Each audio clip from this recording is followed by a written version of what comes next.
I call the meeting to order. Please rise for the Pledge of Allegiance. I pledge allegiance to the flag of the United States of America and to the republic for which it stands, one nation, under God, indivisible, with liberty and justice for all.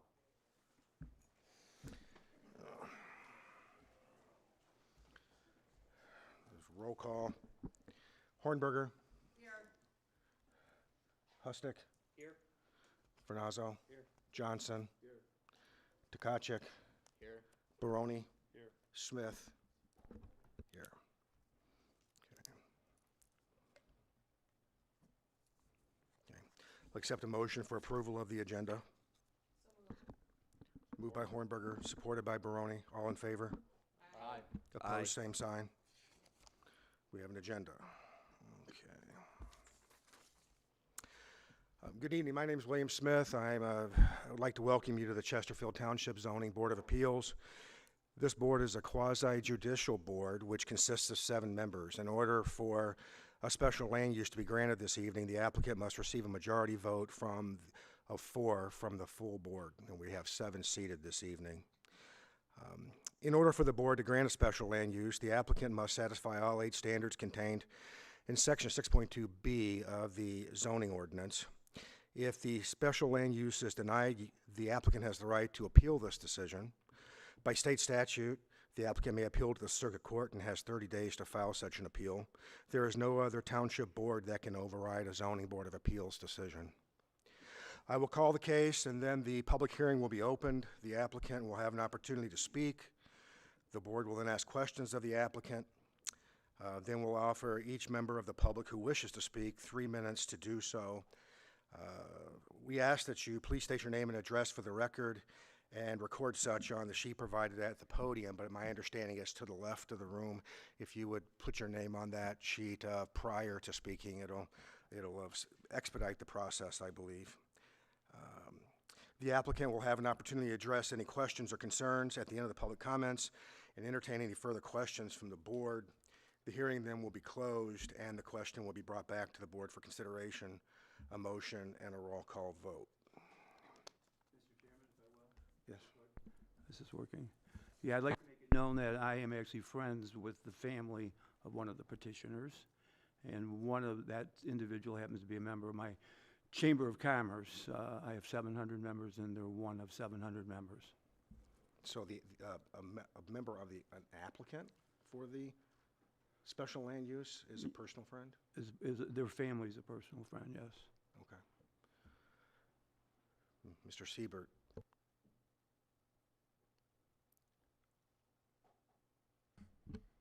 Well, the general rule is that to disqualify a member of the Zoning Board of Appeals, the member himself or herself must request recusal, and then the board has to vote on it. Typically, recusal is based upon some financial interest in the outcome of the decision. Mr. Johnson hasn't indicated that he has a financial interest in it. The only question I would have is the fact that the applicant or one of the applicants is a friend of a family member. Would that impact your vote? And if the answer is yes, then you ought to disqualify yourself. And if the answer is no, then you ought to be free to decide it. The answer is no. Okay. Well, you're the only one that can make that decision. Okay, well, thank you for putting us on notice of that potential conflict. Okay. So, ZBA petition 2025-05. The purpose of this hearing is to consider an appeal submitted by Bates Road Development Company of the Chesterfield Township Planning Commission's April 1st decision to deny Bates Road development. Special land use site plan number 24-19, east of Bates Road, north of 25 Mile Road, Sidwell parcel number 09-05-400-002, 09-05-400-009, and 09-05-276-01. I'll entertain a motion to open the public hearing. I'll make a motion to open the public hearing. Motion by Hustick, Support. supported by Tkachuk. All those in favor? Aye. Opposed, same sign. The hearing is now open. Will the petitioner, applicant, please approach the podium?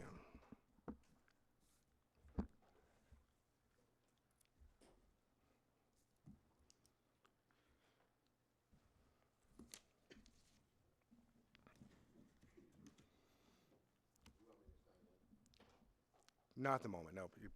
Please press the red button, or the button. That do it? Yes.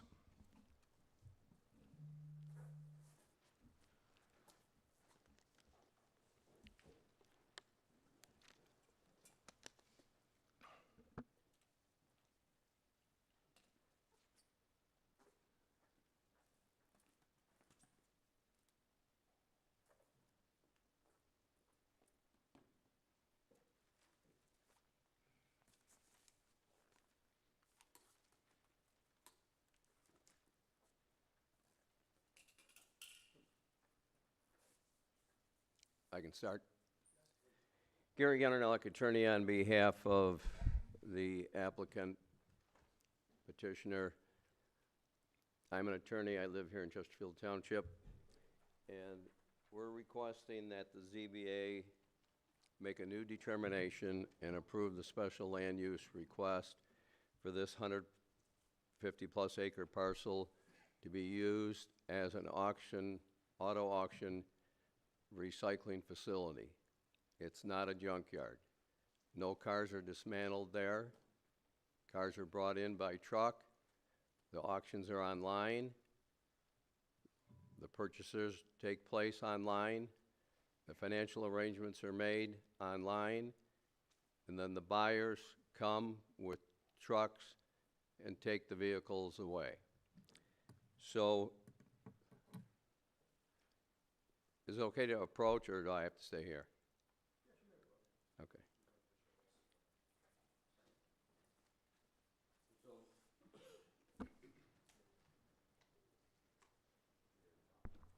Pardon?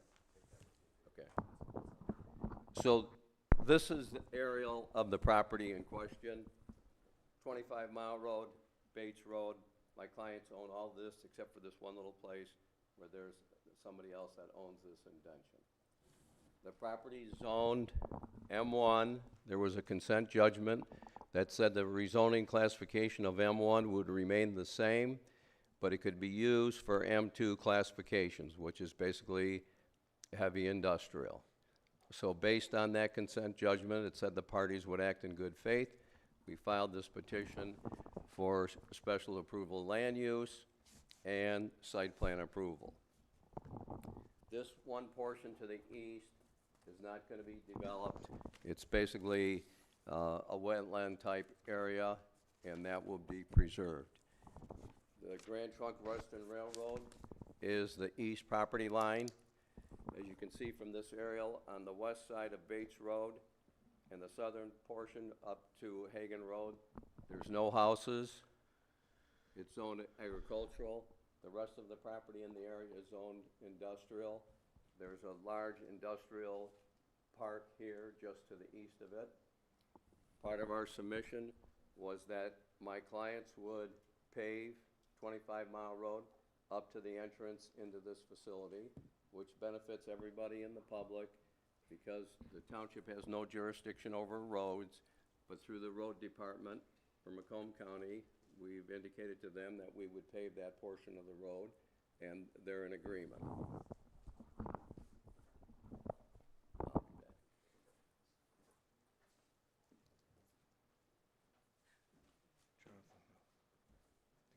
Could you leave that so that we can see it, because Sure. we didn't see that. Oh, yeah, that's my fault.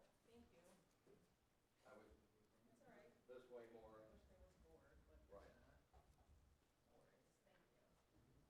worries, thank you.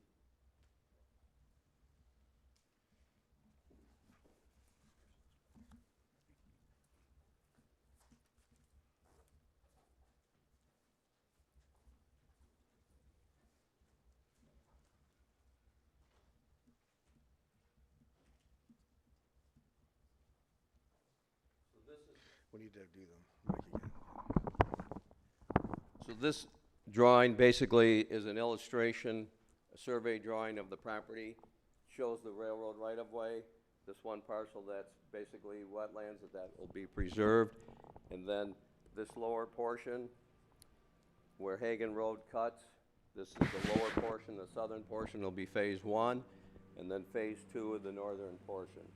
There's no homes along here. This is all industrial to the east.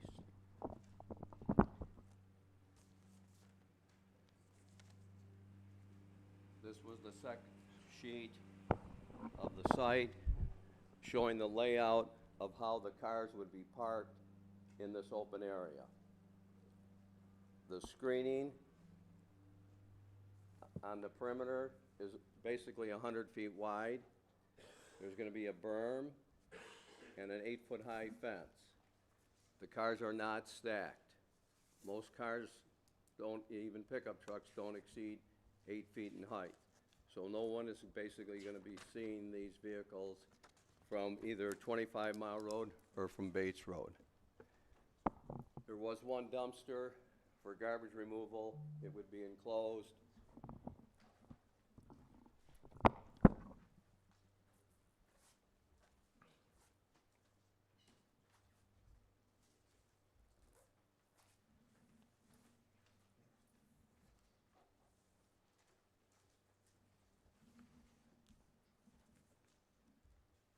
This is an illustration of the site layout, the office complex, the entrance. There's 3 driveways in off of 25 Mile Road.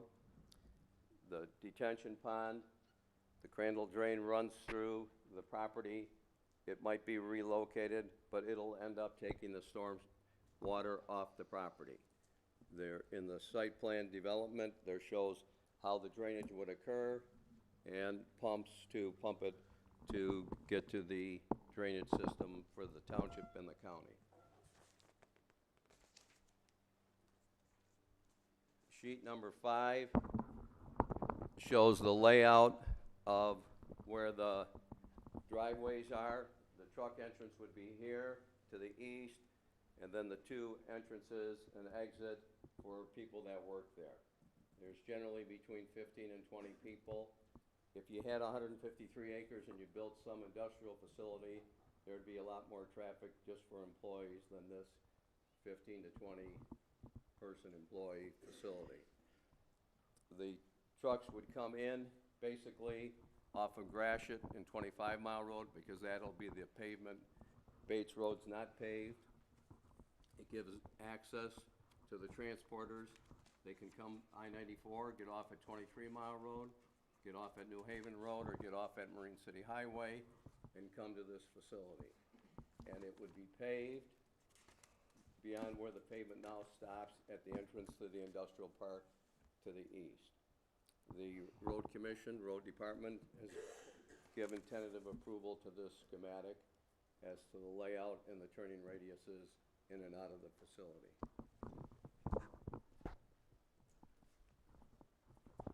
Oh, it's up there, it's good, thank you.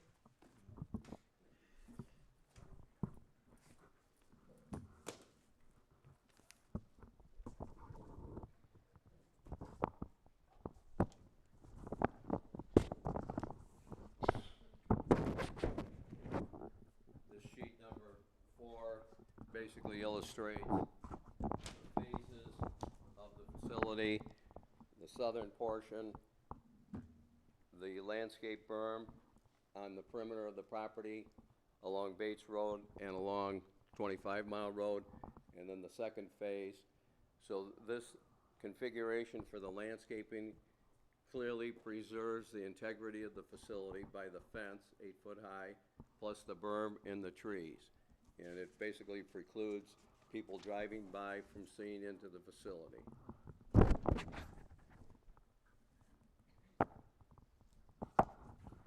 then sheet 7, once again, highlights the entrance and the paving into the facility just west of the driveways, the 3 driveways into the facility.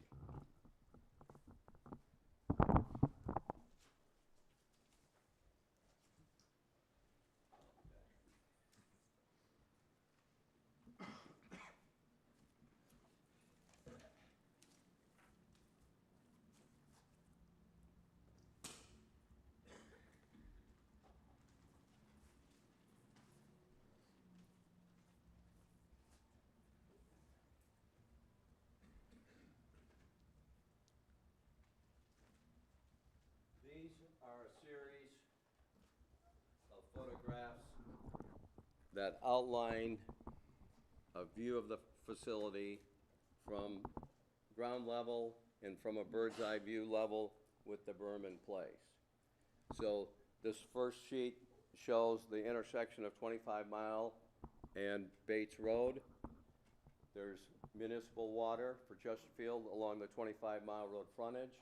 Our clients are willing to extend 4,000 feet of water main north on Bates Road.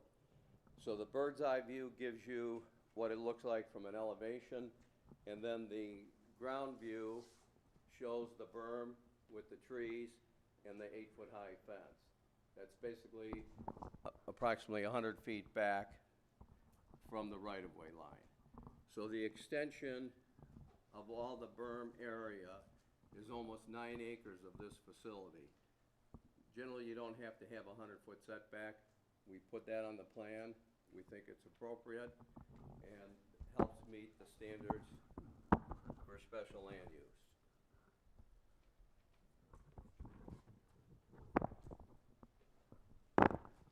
This is a similar illustration. Once again, the one picture shows at 25 Mile and Bates, and then Bates Road. In the southern sector on the west side of Bates Road, there's no residence. When you drive by there, it appears there was a corn crop there last year. And then likewise, these other illustrations from the architect shows what it looked like from car level and from an elevation level.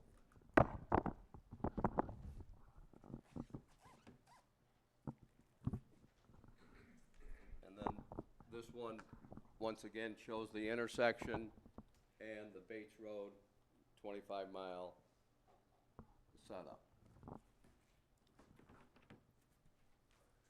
I have smaller renditions of these photographs, and I'll give you those at the end of the presentation for your up-close view. I know, don't walk away with the camera. Sure, please.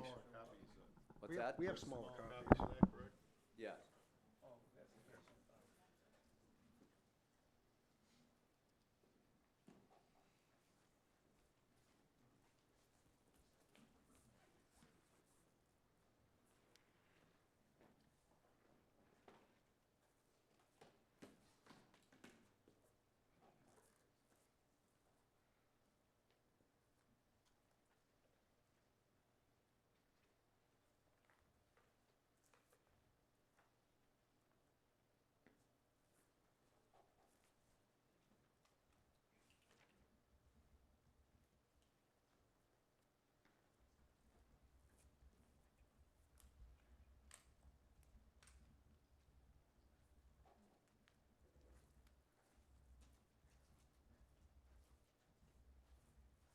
These are some photographs of existing IAA facilities showing the stack up of cars at those facilities.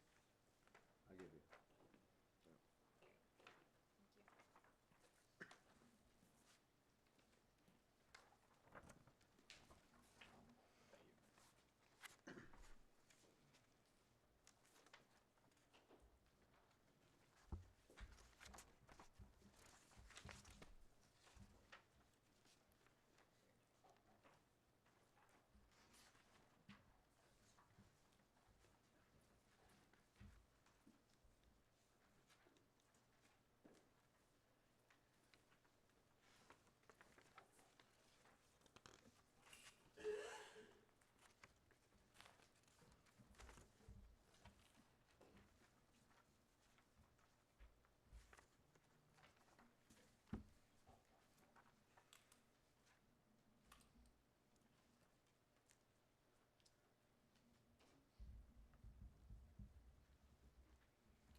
I knew I had the smaller picture.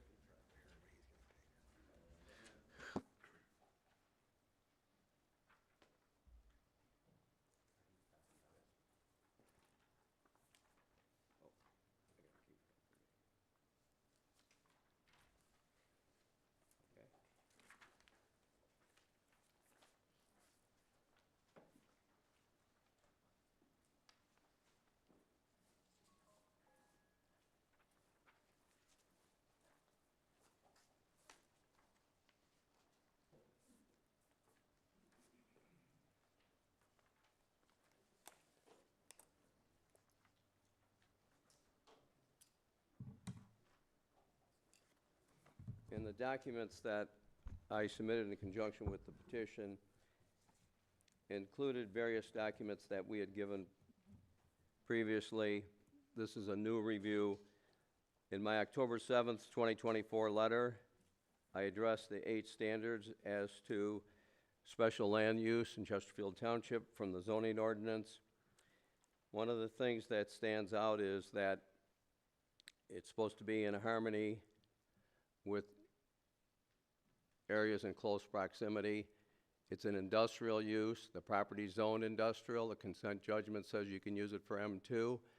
And to the east is the railroad and an industrial park on the north side of 25 and industrial facilities on the south side, including trucking operations. One of the things that it says in number 2, that it's no more hazardous than is normal for the district involved. It's an industrial district. The traffic in and out is not any different than any other industrial facility and will probably be less than if you had a manufacturing facility or manufacturing facilities, plural, on that 150 plus acres, because that would produce more traffic.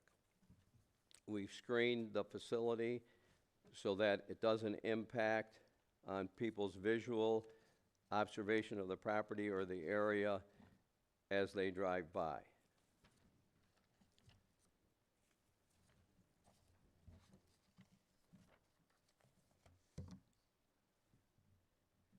I gave you my March 19th, 2025 letter addressed to the Planning Commission in conjunction with the rezoning of the classification of the property, comments as to impact on property values and relevant appellate court decisions. Under the local ordinance, the noise level can't exceed 70 decibels at the property line. There's nothing that's been submitted that would preclude this operation. The cars that come in are unloaded from the trucks that bring them there, usually flatbeds from 2 to 4 vehicles per truck. They're taken off, they're moved around the facility by way of a high-low. It's a diesel-powered machine. When it backs up, it does have a beeper. That's required by MIOSHA. When it's going forward, it doesn't beep. It has longer prongs than the typical high-low so that it can pick up the vehicle and move it and stack it as illustrated in the pictures from AIA. We did provide documentation in conjunction with this. The assessment notice done by Fleece and Vandenbrink with reference to traffic. Their conclusion was, the conclusion of this TIA are as follows. The proposed development performs online auto auction only, and customers do not visit the site. Vehicles are transported to and from the site via car carriers, and the only passenger vehicle trips that would be generated by this development would be from employees. The site access is proposed via 3 driveways on 25 Mile Road, 1 full access driveway for employees, and a pair of one-way egress driveways for the car carriers. The results of the auxiliary turn lane evaluation indicates that left turn and right turn treatments are not warranted at the proposed site driveway on 25 Mile Road. So, as I indicated previously, the road department has jurisdiction over Bates Road and 25 Mile Road. Our submission to them on a preliminary basis indicates that they have no problems with this driveway, and I believe they're grateful for my client's willingness to pave that portion of 25 Mile Road at our client's expense and not at the expense of the general public or the funds of the road department.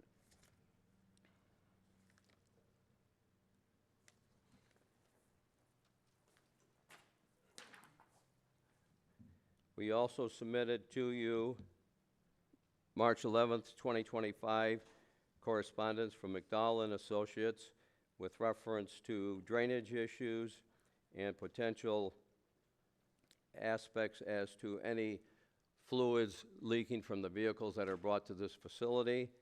They noted that they tested the soil. The majority of it is of a clay-type substance, so that if there was any spills, that those spills would not permeate into the ground. They do have cleanup kits. I've been to their facility in Belleville. They're very cautious as to those types of potential aspects. This McDowell and Associates report clearly reflects that there's no potential hazard from this facility. There's no homes on the west side from 25 Mile Road up to Hagan. If in the future that was developed for homes or industrial, the running of the water main, the 4,000 feet, would facilitate Chesterfield Township municipal water going to those facilities, whether they're industrial, residential, or commercial, or a mixture of all.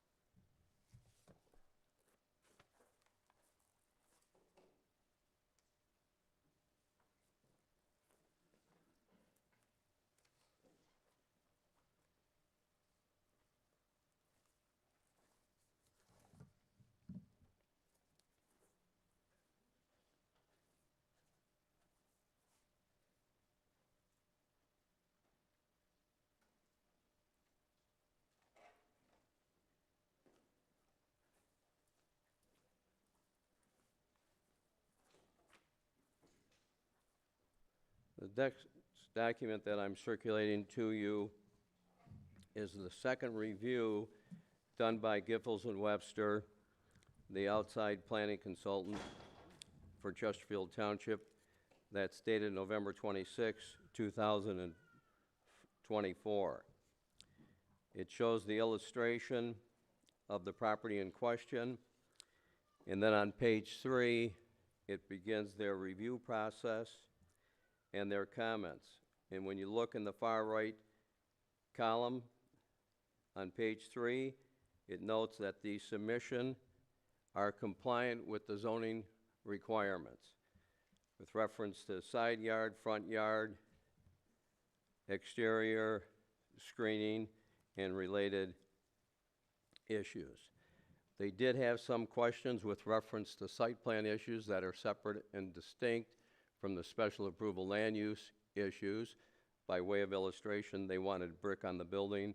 The illustration, that architectural rendition, didn't have brick on that building.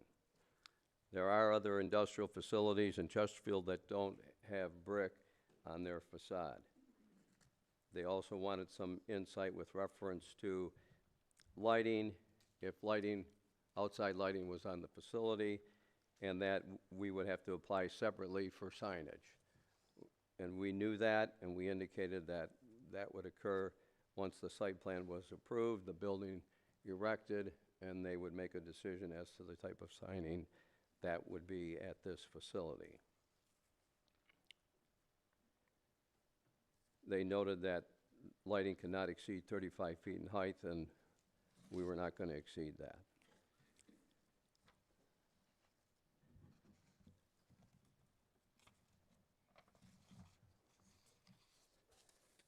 So we believe that the record here tonight, based on what I submitted tonight and what we submitted previously, meets the 8 standards as to special approval land use, and that your group adopt a motion approving this 8 special approval land use criteria so that we can go back to the Planning Commission without going to court, as the chairman indicated, to get final site plan approval. And Bill is here from AIA out of Chicago. It's a nationwide company that has auction yards throughout the United States and Canada. So if you had any questions of him, he would come forward and answer them. And if you have any questions of myself, I'd try to answer them. Okay. Thank you. I'm going to ask one question first before I open it up to the rest of the board. And that relates to your March 19th correspondence to the planning zone, to the Planning Commission. Now, in that correspondence, and you've stated here tonight that this is an auto auction site, it is not a junkyard, correct? Correct, it's an auto auction facility, it's not a junkyard. Correct. But the special land use is required because it has been determined that it is a junkyard. Well- Otherwise, we would not be here, correct? I disagree with that. As I see it, on behalf of the property owner petitioner, a determination was made within the planning department, so to speak, that they assimilated this proposed facility to a junkyard. So based on that assimilation by the administrative offices or the outside planner, we went through the process at the Planning Commission and now with you as to those special approval land use. If it was a junkyard, you definitely had to do that. It's our contention that it's not a junkyard because the typical junkyard dismantles the vehicles and resells the parts at there or takes them to a steel mill for recycling there. It doesn't occur here. AIA acts on behalf of insurance companies nationwide to conduct these auctions. Title does not transfer to them.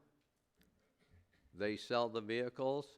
They're licensed through the state of Michigan, Department of State, and the vehicle titles are transferred through that online auction. And generally, you have to be a qualified participant to participate in the auctions. So it's our position, it's not a junkyard, and if it's not a junkyard, then we don't need the special approval land use. But since there was a preliminary determination from the township's perspective, as I see it, that it was supposedly, quote, unquote, a junkyard, we had to go through the process to get where we're at. Okay. I wanted to get that on the record, Right. just that we understood that you may be questioning the jurisdiction of whether we need to actually issue a special. Yeah, I get, one option that you can have is make a determination that it's not a junkyard, and we don't have to meet the 8 special land use criteria. And that we would have, then, if it's not required, it's not a special land use situation. You meet the site plan requirements of the zoning ordinance, let's say as the number of parking spaces, berms, green belt, things of that nature, then you're completed the process. Well, we're not considering site plan approval this evening. It's Right. solely the question of whether you are granted a special land use and whether apparently now it's actually warranted that we are even having that discussion. But nevertheless, we'll proceed. Does anyone else on the board have a question? Ms. Hornberger? Mr. Chairman, real quick, just make sure everyone, when you're speaking, you turn your mic on. It's very important so the recording can pick it up. Thank you. Thank you. Sorry about that. First, I have questions when I was looking at some things earlier today. So this is Bates Road Development that's coming before us and asking for this, correct? That's the petitioner's name, right? Okay, but then the petitioner for the consent judgment is not Bates Road Development. So- Right, it was a different entity, but it's still the property owner that's involved. So that okay. consent judgment ran with the land. So if I own the property, the terms of the consent judgment now apply to me. Okay, If Billy Smith or Tom Jones or Mary Smith own it, it applies to them. so can you tell me, how many cars do they plan on having there at any given time? I know the number, but let me just verify. Thank you. I don't want to misstate the number.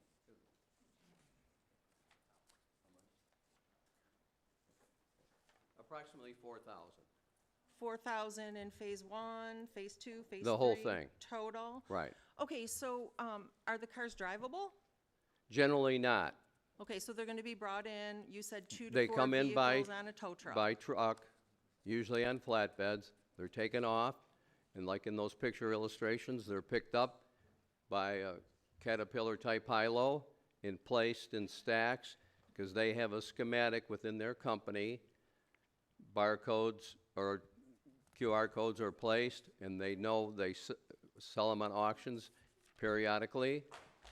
People buy them, organizations buy them, and they come and get them. So how And often, then they bring the vehicle up to the front of the facility to place it on whatever vehicle's taking them away.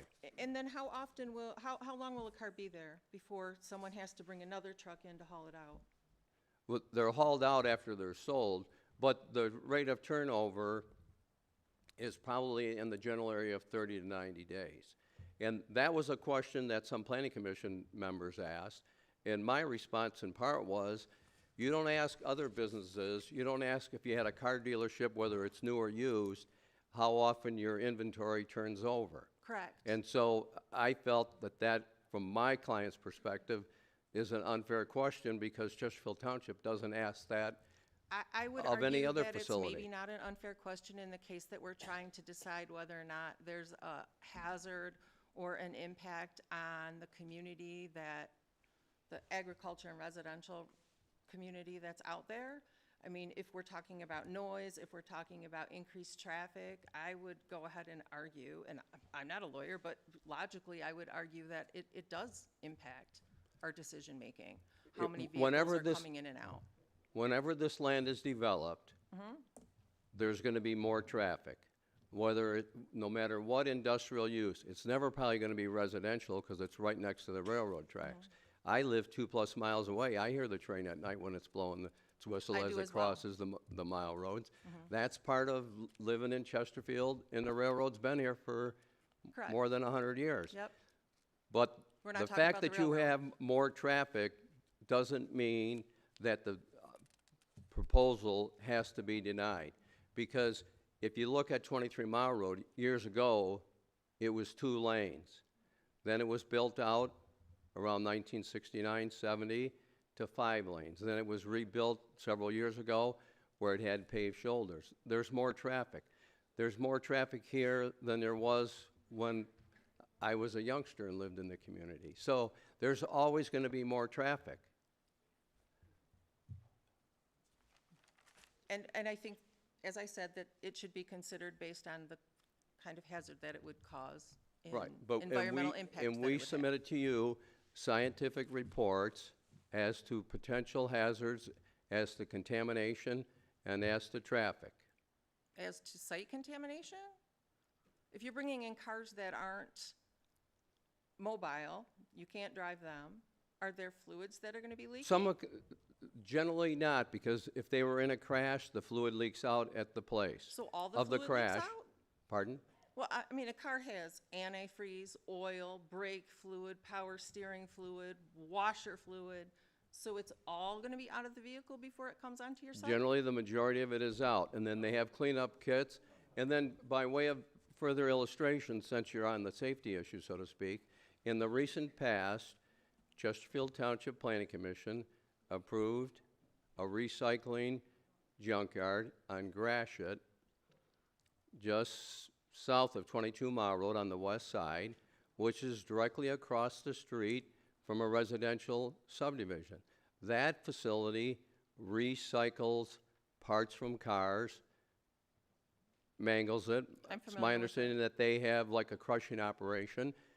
The metal is segregated out as to different types and taken to other facilities.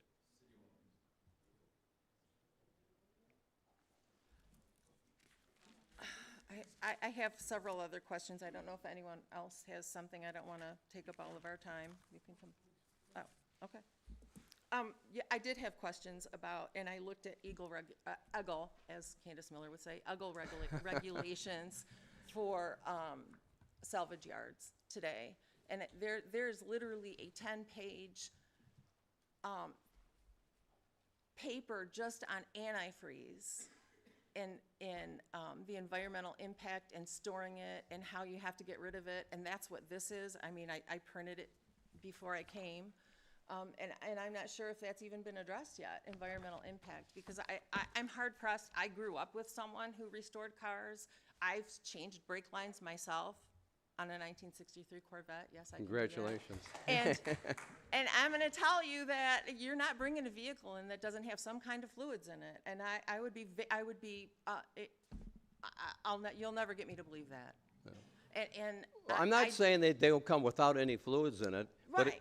But if you go to Kroger's or any shopping center and you look at the asphalt Yep. pavement, there are stains there from either antifreeze, transmission, oil, gasoline. It happens all the time. But this company has a cleanup protocol because they're licensed in numerous states in the United States. And if they had a bad environmental record, they wouldn't be in existence.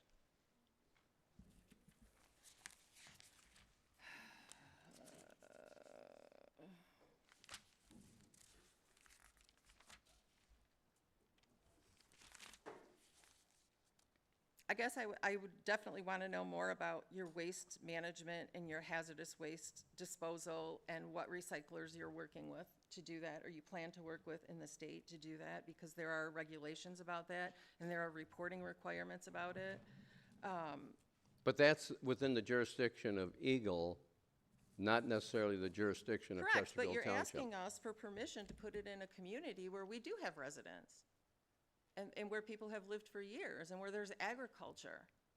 And I don't know, I got issues with that. I need answers. Okay. I mean,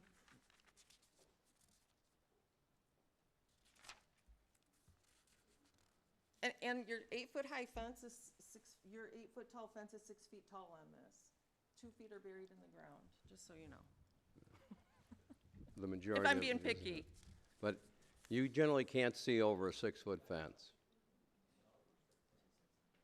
And it's in conjunction with the berm and trees.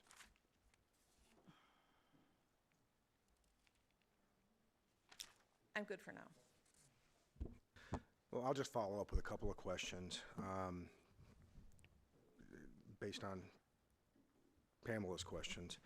So standard number 2 of the 8 talks about vehicular and pedestrian traffic to be no more hazardous than is normal for the district involved. What does that mean? What is normal?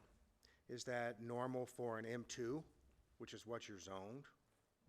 Is it normal for M2 writ large, or the zone next door of the parcel next door that's also zoned that as well? I'm Right. struggling No, for a I would definition of what say normal is. The right? normal Because traffic we're talking pattern. about intensity. We're talking about intensity of use. This junkyard would be acceptable within the M2, except for the special land use requirements are to determine whether the intensity of the use exceeds what the normal M2 would be in terms of the impact that it has on the adjacent properties. That's the reason we're here. All 8 of these standards are basically that. So what I want to know is, what does normal mean? The normal to me means, because you're talking about the M1 district and the M2 district, because they're intertwined through the consent judgment. So what's normal in an industrial district? And the norm within the industrial district was addressed in that traffic study that said it falls within the norm of the industrial property with the improvement of 25 Mile Road. And the police department, in their report, indicated that they had no problem with the facility and the nature of the traffic and driveways into and out of the facility. And intertwined with that is, and I believe it was in my submission, the road, 25 Mile and Bates Road, are under the jurisdiction of the Macomb County Department of Roads and not Chesterfield Township. So Chesterfield Township, in my opinion, as an attorney, can't impose standards as to the road because it's not within their jurisdiction by state statute.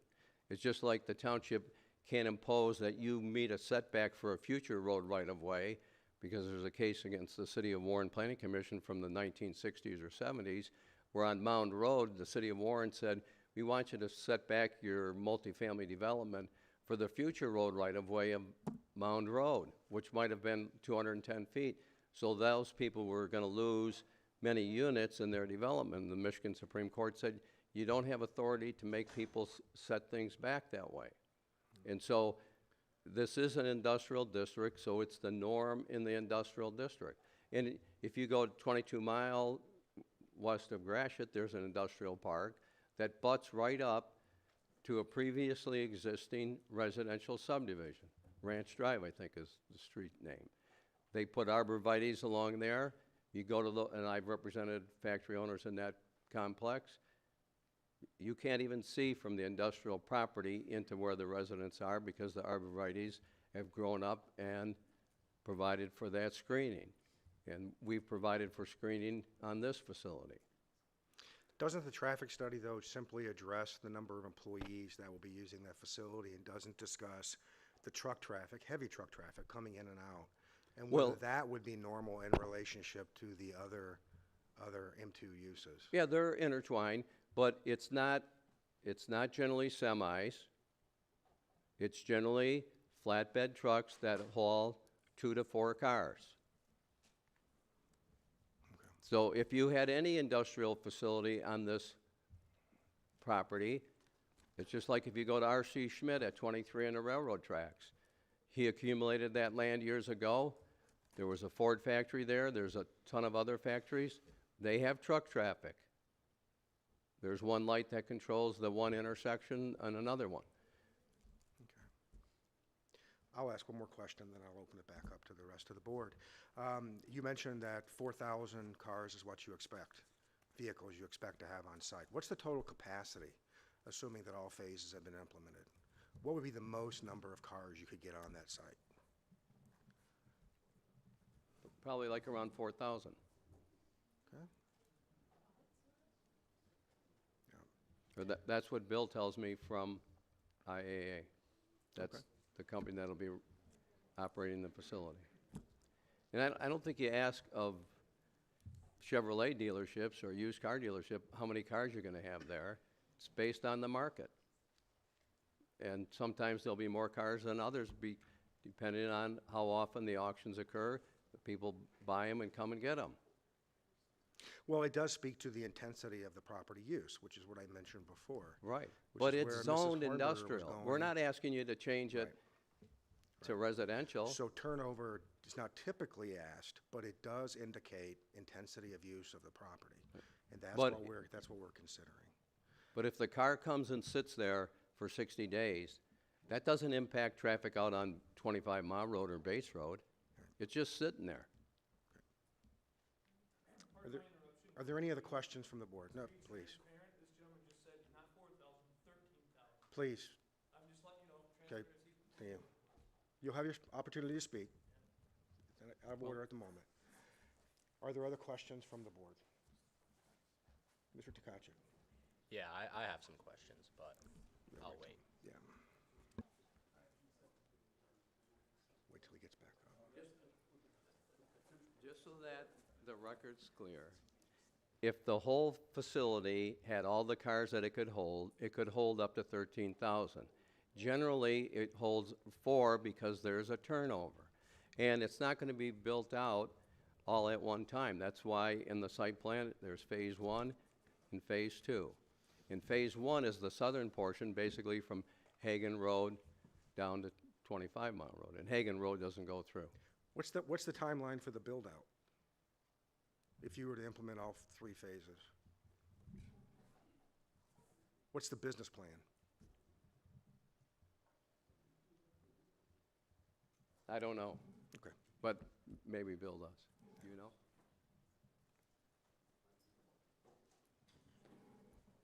I don't operate the facility. I've just been to them. Hello, my name is William Dietrich. I'm manager of real estate development for Insurance Auto Auctions, and we are the tenant looking to lease this property. As far as build-out, at the moment, we're just looking at building out 40 acres. So I'm not going to project beyond that as far as, how many phases, when they might occur. We're just looking at kind of our immediate need to add capacity in the Detroit MSA, so. Okay. So the 40 acres is 4,000 cars, is that? Yes. And that, again, counts for the discrepancy. We're not going to come in and build out 153 acres. Okay, thank you. Mr. Johnson? It's just like R.C. Schmidt Industrial Complex, that didn't get built out in a short time frame. It took years. Good questions, Mr. Johnson? How many acres are within the fence line of the 154 acres?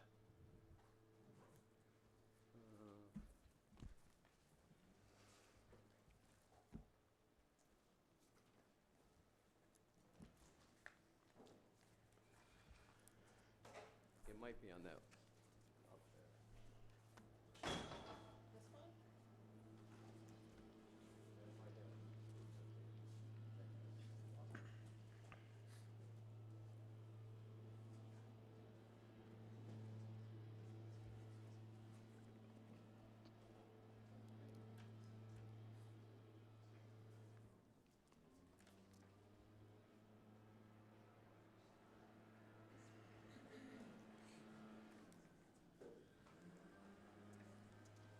Part here that wouldn't be built out, is that your question? No, my question is, within the fence line itself that would encompass the property where the cars would be stored, how much of the 154 acres are within the fence line? I gotta do the math quick, because it's got the acreage on here. So the one parcel that's most southern is 73 acres. The next parcel above that's 42 and a fraction, and the next parcel above that is 42. 40 also. So it's the part that's going to be developed is 153 acres. Then there's 40 acres or 70 acres on the side that's not going to be developed. Well, you still didn't really answer my question. Well, see, this is the fence line. The fence line comes up here on Bates Road, over, and back and around. But the permanent fence, the metal fencing behind the berm and the trees, that's where the cars will be stored. How much of the 154 acres are encompassed within the metal fencing itself, that is the actual property where the working will take place? Roughly 150, because this is another 73 acres. You see what I mean? So there, it says 73 acres here, Yeah, from this line to this line, yeah. and then 40 acres from here to there, and then 40 acres from this line at Bates Road to the northern property line. So will it, This is a separate 73 acre piece. so what's happening with the other 73 acres? It's just gonna sit wetland. there. It's so much wetland. Says it's a That's wetland. this part here. It's still delineated as wetland. And that's how many acres? According to the survey drawing, it's 73.09. And so that will be left that way in perpetuity, as they say, yeah. In all probability, because as it's noted on there, it probably takes up 80% of that piece. I see. And then as to the berm itself, how high is the berm? I think the berm's 5 feet, but I don't have that written down. And there are trees on top of the berm? Correct. Mhm. And the Will a car from the road, I would take it, people are going to walk down that road or drive down that road. They're not going to be riding down the road in semis. Will they be able to see inside the yard itself? No, And will they even be able to see the fence? they'll probably be able to see the fence for a few years because the trees Please speak have into the to microphone. grow and spread in. Microphone, please. They'll be able to see the fence for a few years till the trees mature and fill in.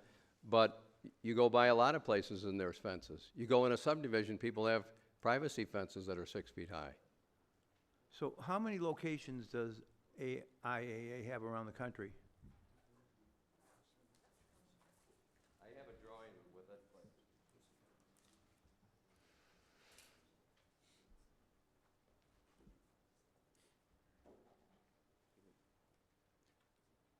We have over 200 facilities throughout the U.S. and Canada. So what's your environmental record for those 200 properties? You're a big company, an international company.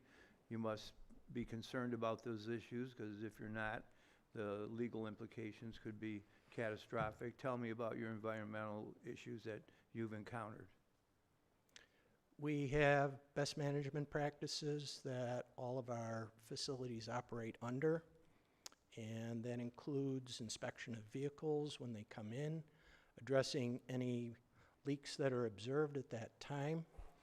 When the vehicles are put out into our inventory areas, they're inspected weekly for any subsequent releases, all with the intention of minimizing the amount of anything that might be released, and whatever's observed is immediately addressed. Have you had any legal action against the company in terms of environmental issues? No. No? That's the answer, no? Yes. Uh-huh. How long you been in operation? 35, 40 years. So this goes to Pam's question about the environmental aspect of it, and I understand exactly what she's saying, but your experience has been on the record that you've had to sustain no lawsuits relative to environmental issues. Correct. Very Yes. We have a national consulting firm that we engage when required. We follow all regulations, whether local, state, or federal, in both the U.S. and Canada for any reporting. And if anything needs to be cleaned up, remediated, we follow all the procedures that, those various bodies have in place to address it. And are properties such as this, wherever you might be in the country, are they under regular scrutiny where inspectors come on the property from time to time or such, or would that only occur based on something of a negative nature having happened at the site? Tell me about that. Regulatory agencies have full authority to enter any facility anywhere that they want.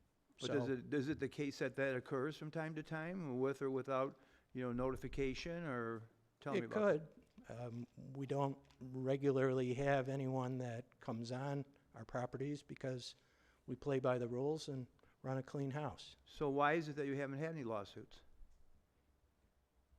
I don't understand why we should. Well, that's my point exactly, Right. So you must be doing a good job. Well, we have our environmental consulting firm that assists us with any sort of cleanup that's required.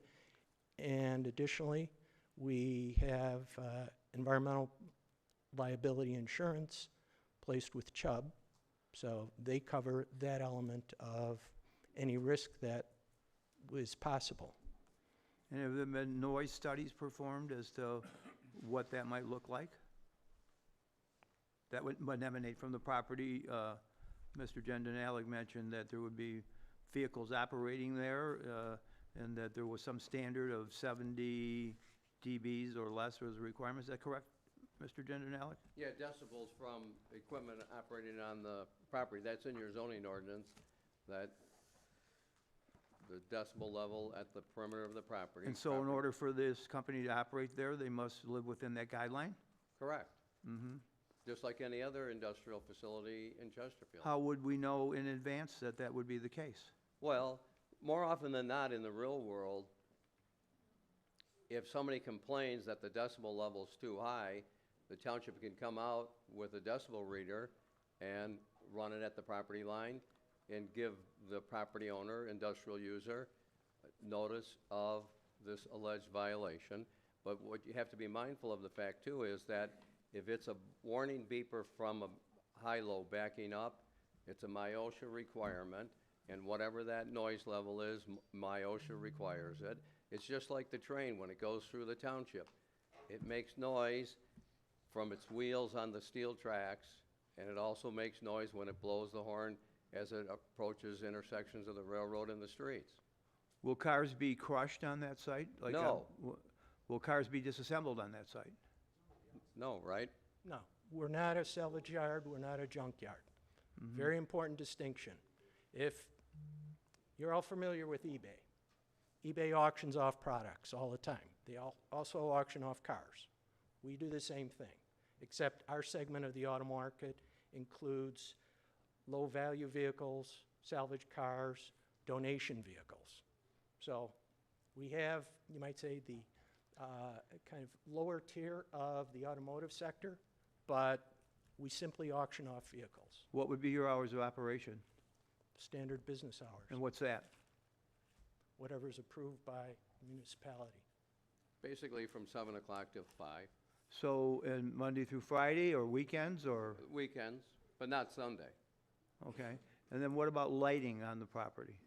The lighting, there's gonna be some lighting on there, and we said that through the site plan process, we would submit the appropriate documentation to show what the lighting is, its location, and that it would be shielded so that it's in a downward slope to the property. That's basically what Chesterfield requires, and most municipalities now require it, especially if you have LED lights, that they have to be shielded and not seen. You'll get some periphery lighting off-site, but the lighting, because of the berm perimeter around the property, there's not gonna be extensive lighting that shines off the facility. Most of our facilities have lighting only related to life safety at the office building. So there won't be lights on at night? No. Okay. And then this road that has to be paved, that comes from where? From where to where? It comes from where it ends now, which is And just, where's that? that's just west of the driveway into the industrial park. That's at the intersection of 25 Mile and Gratiot, that runs up to the intersection of 26 Mile and Gratiot. Where that pavement ends now, it shows on the site plan, it would run just past the driveways into this facility. And so how long is that piece of road that has to be paved?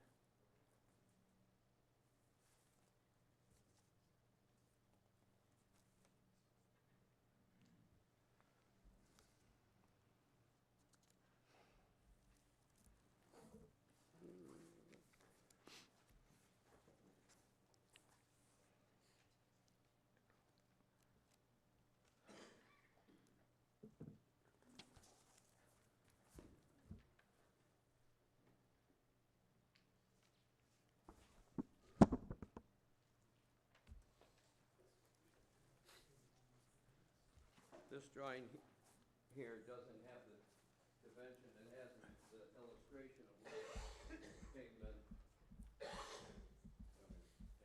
Yes, please. So this sheet number 4 shows the pavement ends just to the east of the railroad track, and then it comes just west of the driveways into this facility. So approximately, how long is the road? It's probably like 700 feet, plus or minus. And this company will pay for the road? Correct. Who maintains the road? The Macomb County Road Department. They're It's their agreeable- road. They're agreeable, they're maintaining it now, I take, but it's dirt now? Gravel? yeah. Gravel. It's paved to just past the entrance into that industrial park. And so the pavement would be continued to facilitate the truck traffic to this facility and the employees in their cars or pickup trucks just past the west driveway. There's 3 driveways, and it would be just past the west driveway. It terminates before it gets to Bates Road. I see. And the developer would pay for that.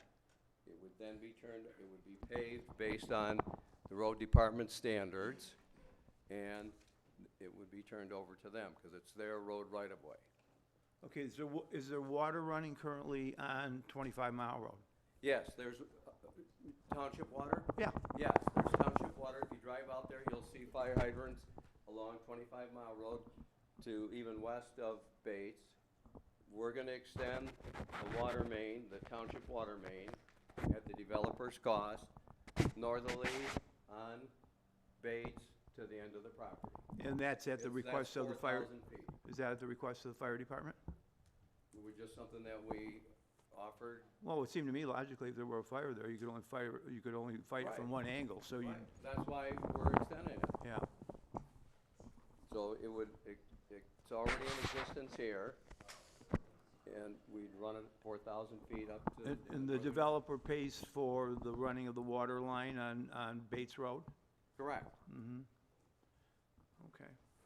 That's all the questions I have for right now. Give him back to the podium.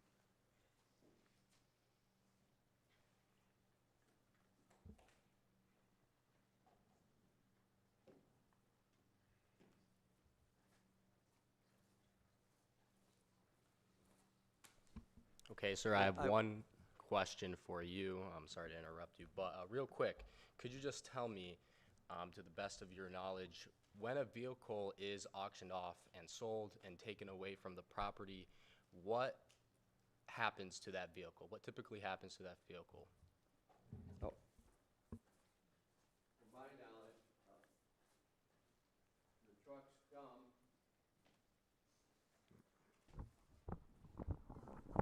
They come on a vehicle similar to this, and when they're sold, they leave in a similar vehicle. They're not driven away. Okay, but can they be repurposed and Oh, yeah, they to can drive again? People, some of them are repurposed so that they're drivable. Other ones are bought by entities that take the parts off and resell the parts. Okay, Because thank you. like if you go on Gratiot, there's G&T Auto Yard. They buy junk cars. I've represented them in the past, so I have some inside knowledge, so to speak. And they sell the parts. So you can call up and say, I need this particular part. You have the part number for a 2016 Chevy Traverse. They can look on their computer and say they have it and what the price is. And I've been there when people have called in. They gave the wrong part number. The guy said, that's not what you're talking about. And then the guy gave the corrected number. They had it. They said so much. The guy said, I'm coming from Pontiac. Hold it, and I'll be there within 2 hours.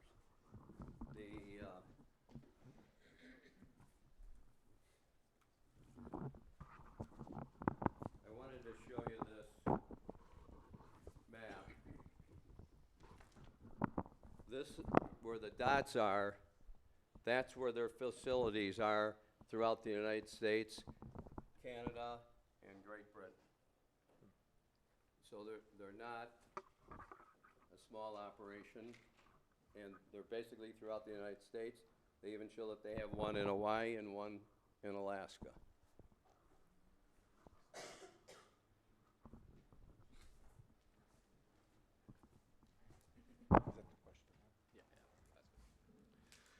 I'll follow up. What happens to the car when you can't sell it? How long does it sit there before you realize, hey, you know, I got to get rid of this, and I don't know how to get rid of it? Where does it go? Do you know the answer to that, Bill? I don't. Yeah.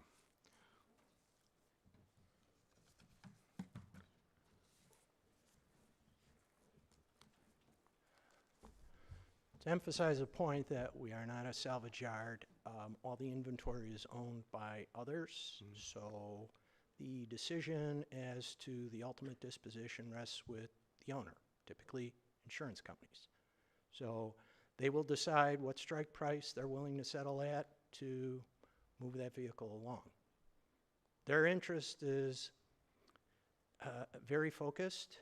They want to achieve the quickest return of their dollar for writing a check for a total loss incident. So in some fashion, it will be sold. Okay.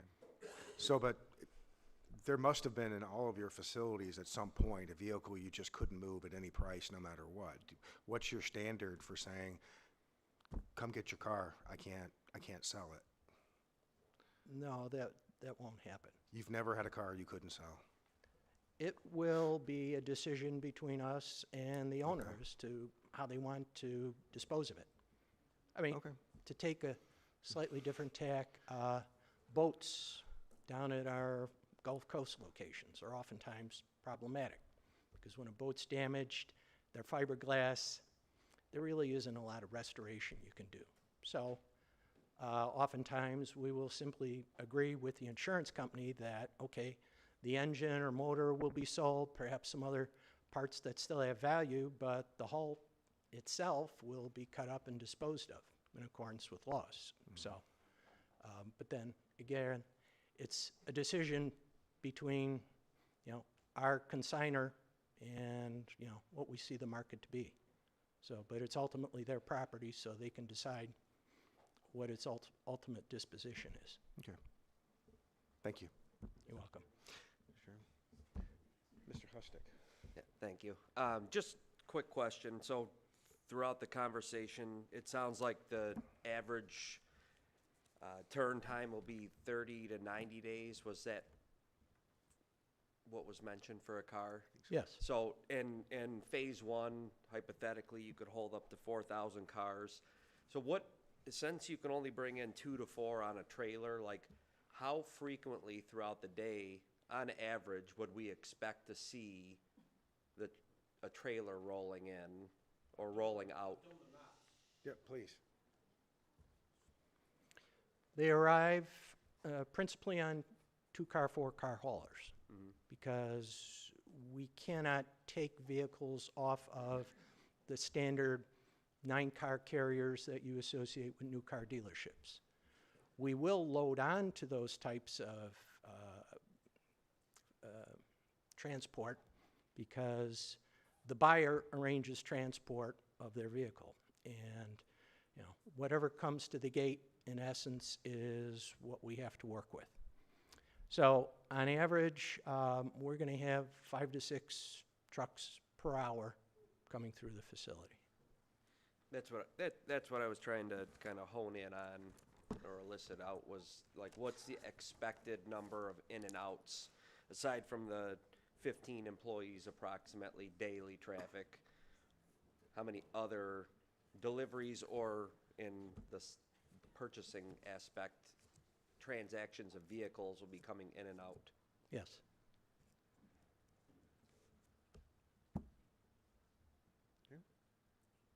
So it's like 5 or 6 per hour. So if it's an I have 8-hour Mr. day, it's 40 vehicles. I got one for Mr. you. Finazzo. I got one for you. On the law enforcement side, Mr. Ganelli brought it up, is G&T Auto. As retired Chesterfield, we chased multiple people through the lot there, handcuffing people to doors, and groups coming from Detroit, all over the place. What's your security system you're gonna have? Because reading through the letters, it was all basically DEQ stuff, and one from Randy Rudick, I believe, I don't know if his name right, brought up, vandals and stuff like that. It's a concern. You're gonna bring riffraff out. They're gonna want car parts. They're gonna want a radio in the car. They're gonna want tires. People steal whatever they can. What security systems do you guys have planned for there? Because I know G&T Auto has a fence alarm, and what's your game plan on, security? Without giving too many specific details, part of our security is the perimeter fence. And, assuming that the township, let me finish. Assuming the township allows, most of our fences are 6 feet with 3 strands of barbed wire on top. We also have security cameras located throughout the facility. So typically, if in any of the images you've seen of our yards, you'll see light poles. Those aren't to house lighting, they are to house security cameras. And we screen the entire property, especially at night, and if there's any sort of movement detected, police departments are immediately contacted. There's oftentimes an annunciator that'll tell the person that they've been detected and that they need to leave immediately. And then the police will follow and, whenever they come to the property, take whatever measures they need to apprehend the people. Yeah, that's my concern, because it does bring people out, and I think there's concern about what riffraff that might bring out to the property. I just want to know what kind of security you do have, and the fence ain't gonna stop. They cut through it, they do all kinds of stuff with it, so, I understand that, but I just want to know if you had alarms that would activate to the police, or however you guys do Yep. it. Direct response to the police department, so. And I'll supplement that answer, because I've been to the Belleville facility, and their facility is fenced in, has cameras, some light that go off by motion, but one portion of their property was adjacent to an abandoned road. It was fenced in, people cut the fence, so the remedy was that they put on that one portion of the perimeter that wasn't adjacent to the public road, some Flintstone blocks, so that basically precluded anybody from trying to get in and out in an expeditious fashion, stealing parts from the vehicles. And that has solved that problem at that facility. It's just like if you go on Gratiot here in Chesterfield, there's some used car dealerships a few years ago. People were stealing the used cars from their parking lot. So they bought bigger parking lot bumpers. Before they had like a 6 or 8 inch bumper. Now they got a 12 inch, just like if you go into New Baltimore at the post office. They have bigger bumpers in front of the post office for security reasons and safety reasons. Because they don't want people breaking into their facilities. Yeah, I understand. I just wanted to know Right. what they have because it's a concern because it does bring, I've seen it, you know, that's Right. that's all I'm asking. As long as you have security there and it's planned and it seems like they got it down, that's what I was just asking. Thanks. Thank you. Does anyone have any further questions? Mr. Johnson? So in terms of the investment here, if you will, there's two aspects of it. The facility itself and then the road and the water lines. How much of an investment will the company be making in road and water that will then be utilizable by the township itself? I don't know the answer to that. Do you know? Our engineer's not here, so it's gonna be a few $1 million, you know. But the township will be able to share the road and they'll be able to share the water line. Correct. The water line will be the township's, and the improved paved road will be the Macomb County Department of Public Roads. But we'll also have increased traffic. If you build anything there, you're gonna have more vehicles. Anything? Most people get around by motor vehicles, and if there's 5 or 6 trucks coming a day, No, if 5 you, or 6 per hour. that, right, per hour, so if there's 5 per hour, times 8 hours, that's 40 vehicles, right? And if it's 6 times 8, it's 48. So, I guess that depends on how many vehicles there are, because we're hearing one thing, but we've also read other numbers. 4,000, 13,000? no, that's, 4,000 and 13,000 is the number of vehicles that can be parked on the property, once it's totally developed out. The vehicles coming in by the, you know, I showed you pictures of the 4-bed and 3-bed trucks. 5 to 6 of those transport vehicles come to the facility per hour. So if there's 5 per hour, that's 40. Okay, how long does a vehicle stay on your property? What's the turnover rate? Because if it's It's between 30 and 90 months, days. that could be 52,000 vehicles there a year. No, because 3 months. once you've reached capacity and you have no place else to park the vehicles, you're not bringing in more vehicles. But it's getting hauled out, so you're bringing more. They're vehicles coming in and going, right. Right. You don't ask anybody else how often their inventory turns over. How many vehicles you have there? I'm not asking about your business model. What I'm concerned about is the traffic and what we're bringing into the community for the people and the agriculture that's there.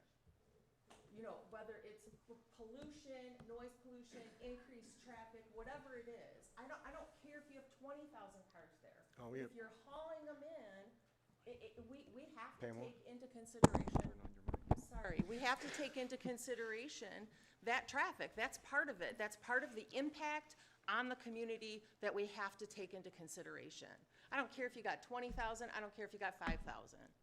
If you're hauling 2 or 4 in at a time, it is 4,000 cars with a turnover every 2 months. that's one number. 13,000 cars with a turnover every 2 months, that's a completely different number. That could be 78,000 cars in and out in a year.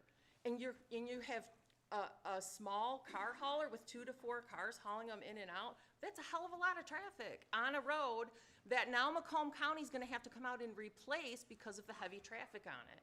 I'm just, Well, you're jumping to conclusion there because it'll be built by road commission standards. They'll have the appropriate gravel base, the appropriate thickness of either asphalt or concrete, the appropriate edge drains, and most concrete roads or bituminous roads that are built new have a general life expectancy by design between 20 and 30 years. Now, just by way of illustration, I know, I just did this about my I built subdivision. concrete It's roads 20 for 6 years to pay my way through college and law school, and for a good number of years, my previous firm, we represented the Macomb County Road Commission, and I did legal work for them in conjunction with road issues. Yeah, I know. We just did my subdivision. It's 20 years with normal traffic. Okay. Thank you. Yeah, I'm going to ask one more question, and then barring any other questions. Do you have another Yeah. questions? Okay, I'll let you go ahead and do that first. What is the investment going to be in this property, dollars and cents wise, to build this out?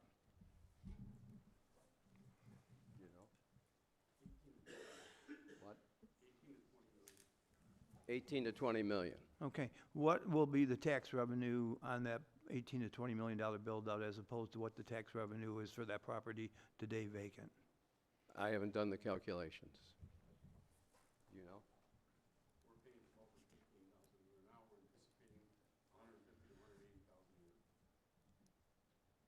Could you hear that? Okay, so the answer was They pay, 150 to 180 a year approximately? Right, right now they pay between 12 and 15. He figures in the future it'd be 150 to 180,000. Okay.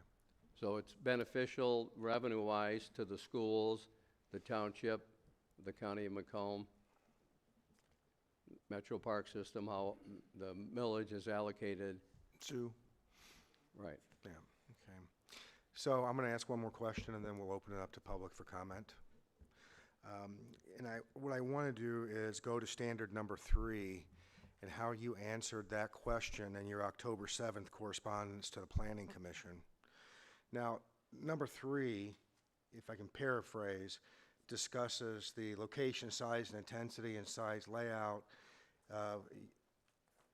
What have you done to eliminate any possible nuisance emanating therefrom with the adjacent property? Your answer is one sentence. And that one sentence is, the proposed project being surrounded by industrial uses, agricultural districts, and railroad tracks, and will have no adverse impact on other nearby uses. That's a statement. What do you base that statement on? Well, we base it basically on the fact that we've put in an extraordinarily large green belt on 25 Mile Road and on Bates Road, which includes berm, a fence that's obstructed, that you can't see through it, and trees, which is general type berm activities that one puts. We're not going to have adverse impact on the water system because the water system's already there on Bates Road, on 25 Mile Road. Our building's going to be on 25 Mile Road, but we're extending it up Bates Road, 4,000 feet. There's no sanitary sewer system there, so this building will have a septic field that will be designed and permitted through the Macomb County Health Department. So the answer is that the site plan design, the green belt and other measures mitigate the harm Correct. to their surrounding communities, parcels, okay. But that's a totally different statement than saying there's no impact at all, which was just the statement, correct? Because it's mitigated by these other Right. things in the site Okay. plan. Okay. If there are no further questions, I will open up public comment. Please come to the podium, state your name. I've asked that you sign in prior to doing so. Is there anyone from the public who would like to speak on this matter? please approach the podium. Yes, and you're allotted 3 minutes to speak. How you doing, Jeff Schoniger, 28057 Hagen, Chesterfield. These are wreck cars. These are wreck cars going directly to that property. If anyone thinks that there's not going to be, you know, runoff and antifreeze oil placed, which you said, and it's going to happen, especially with water runoff. But the worst thing is you have Crandall Drain that's underneath there. And I don't know if you guys know that or not, but Crandall runs all the way to Lake St. Clair. And it's a great runoff. But it runs all the way. And you guys just cleaned it up. So that's even, you know, really to me worse. Concerns with the volume of the traffic. Like really, it's gonna be 60,000 cars coming in and out. They're saying what they're saying. If you do the math, it's a lot of vehicles.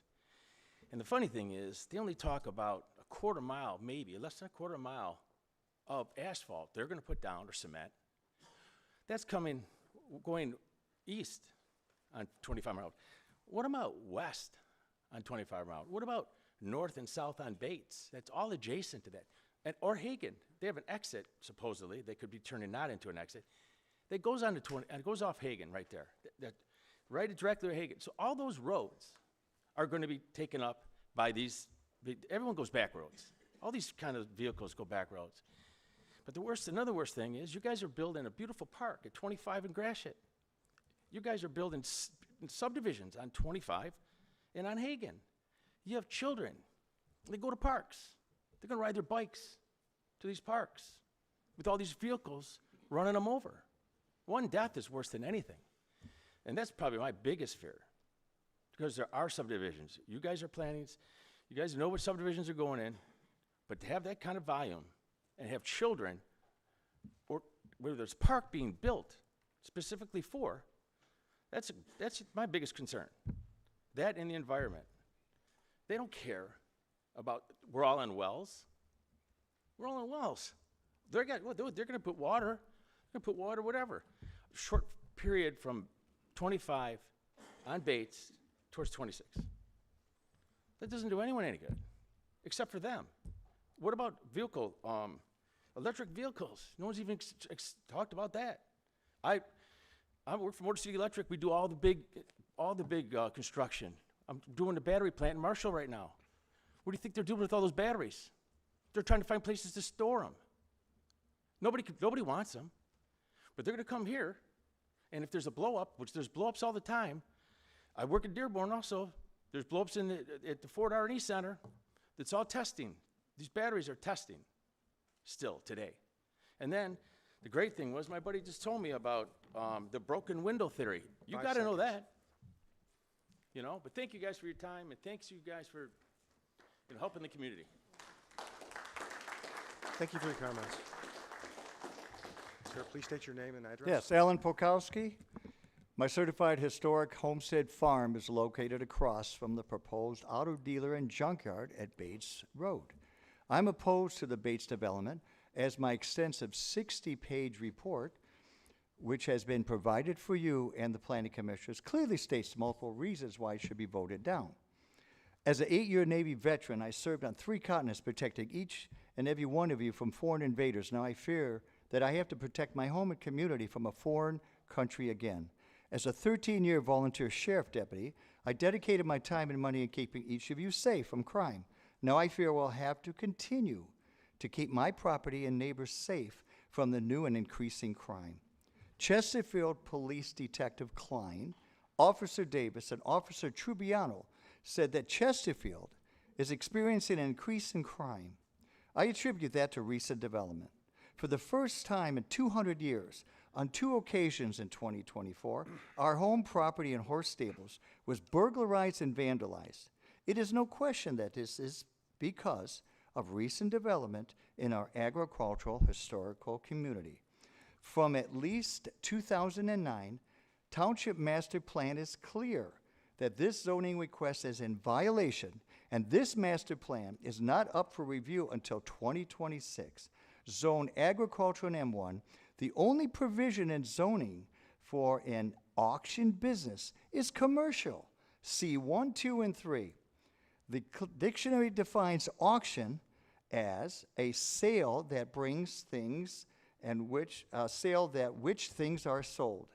So let's be clear. Selling is not manufacturing, and there is no special land use listing under M1 or M2 for selling, but there is under C1, 2, and 3. However, commercial zoning has listed auto dealers under special land use.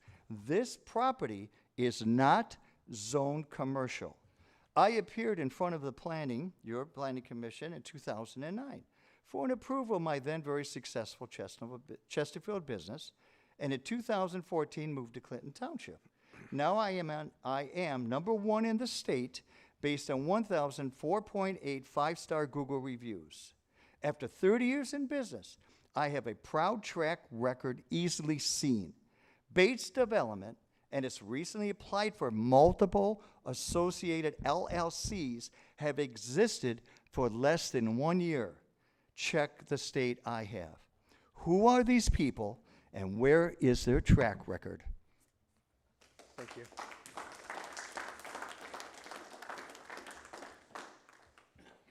Please state your name. Cindy Schoniger, Thank you. and I did sign in for you. Thank you for hearing us this evening. We stand here in front of you this evening as a committed, organized group of residents with extremely deep concerns for the development of our community and the safety for all those involved in this process. Approximately 2 years ago, this group came forward wanting to develop this parcel. They purchased the different pieces to combine them. They came to the Planning Commission and they were turned down. They went to the Board of Trustees. It also was voted no. It was recommended that they sue the township. With that being said, they turned and filed suit and a consent judgment was signed. And here we are again. Went back to the Planning Commission. They cannot meet the 8 standards. It is impossible. But here we are again. Now they're at the zoning board. I'm not even sure why we're here because it doesn't even make sense. But something also that I just learned today, which is very concerning, is a substitute member was added to this board, and I just learned this today. This appointment is not only highly unusual, it's almost unheard of. In fact, it's extremely rare to appoint a substitute to either the Planning Commission or Zoning Board of Appeals, especially when their quorum is already present.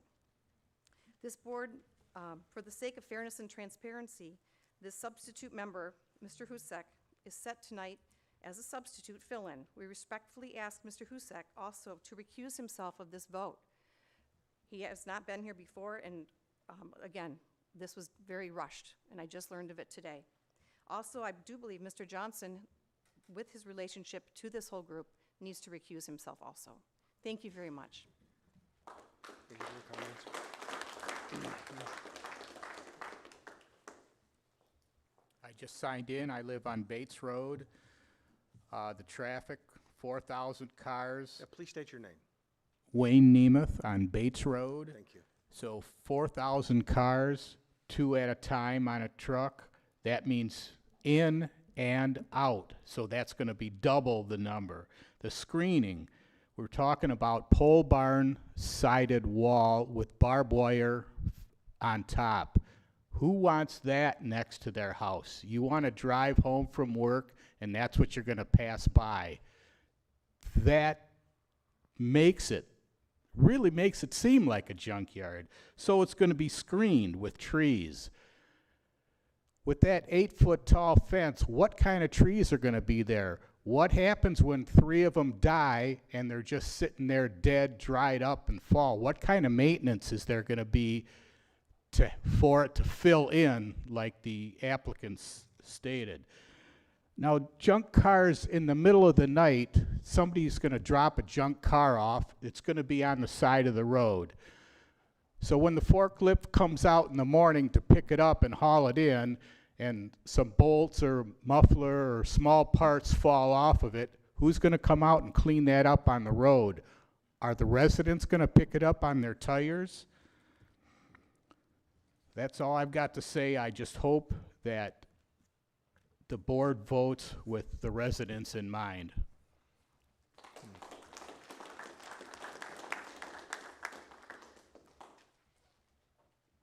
Hi, my name's Sean McGoffey. I don't live around here. I was invited by some friends. I live in Oak Park. But one thing very early on in the meeting, John, you indicated that you have somebody that you know that's part of the applicant's side of this argument. And Robert, you said because he had no financial gain in this, that he was okay to stand and vote. My issue is if you review cognitive bias, then I think he should recuse himself of this position and not given the ability to vote. Thank you.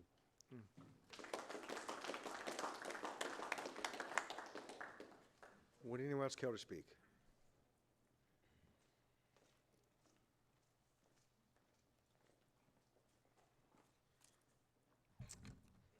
Good evening, my name's Mark Alderman. Thank you for listening to us. I live at, well, I don't live there yet. I bought 12 and a half acres on Shire Road, just about a block away from where this is supposed to happen. My wife and 2 kids, we wanted the country setting, the quiet, the nature.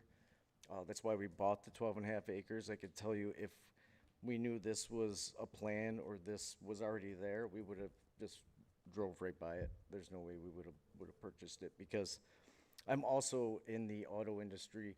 Been in the auto industry for 23 years, auto finance. So I've been to a lot of auto auctions, and even online, they're noisy. Instead of hearing, the rooster, somebody's got a rooster, I don't know who it is, but you hear them in the morning, it's pretty cool. Now I'm gonna hear, hydraulic lifts, tow trucks, and with IAA being specializing in salvage and junk vehicles, it's gonna be that all day long. The backing up, the beeping. They mentioned earlier, they said there'd be no lighting at night, but then as soon as we started talking about the possible riffraff coming in, all of a sudden there's lights, at night. So there's just a lot of inconsistencies there. Auto auctions are very purposely put in super remote areas for all the reasons we're mentioning, the environmental issues, the noise, and then what Jeff mentioned with, I got 2 little kids, just thinking about those transporters coming through,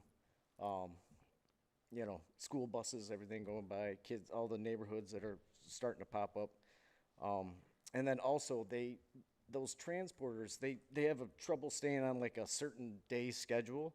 So even if the auction's only open from 8 a.m. till 4:30 p.m., the transporters come all day and night, like probably up to 10 p.m. If you look at like a Mannheim or one of those, Odessa, their hours actually go to 10 p.m. And that's for transporters to come in and out, dropping cars off. So we'd be hearing it, and that's 7 days a week. I know we said not Sundays, but most of them are 7 days a week. So thank you for hearing me out.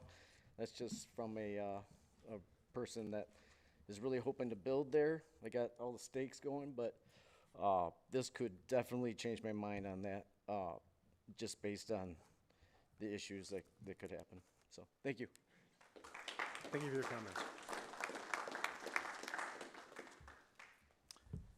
Thank you, Zoning Board. My name is Robert Erie. I am an attorney with the law firm of Erie O'Brien in St. Clair Shores, and I represent a number of the surrounding property owners. I have been a municipal attorney. Is this moving on me? A municipal attorney acting on zoning matters for a long time. My gray hair tells you that. I know that an hour and a half was spent on the presentation, and I only have 3 minutes. Maybe you can give me an extra minute. I don't know. I know some of the people involved in this project, and I have high regard for them. However, the issue is the advisability of this. I want to address 2 issues with the board. The first issue is, how did we get here? I want the board to understand that nobody in Chesterfield Township has approved any request so far that has come, whether it be the Planning Commission, the Board of Trustees. Nothing has been approved. So when a zoning request was originally asked and it was denied by the Board of Trustees, then Chesterfield Township was sued. It was sued by the petitioners, their previous name, and that litigation resulted, as you are all aware, in a consent judgment. And that essentially was a very odd consent judgment. It essentially rezoned the property without legislative input or input from the people.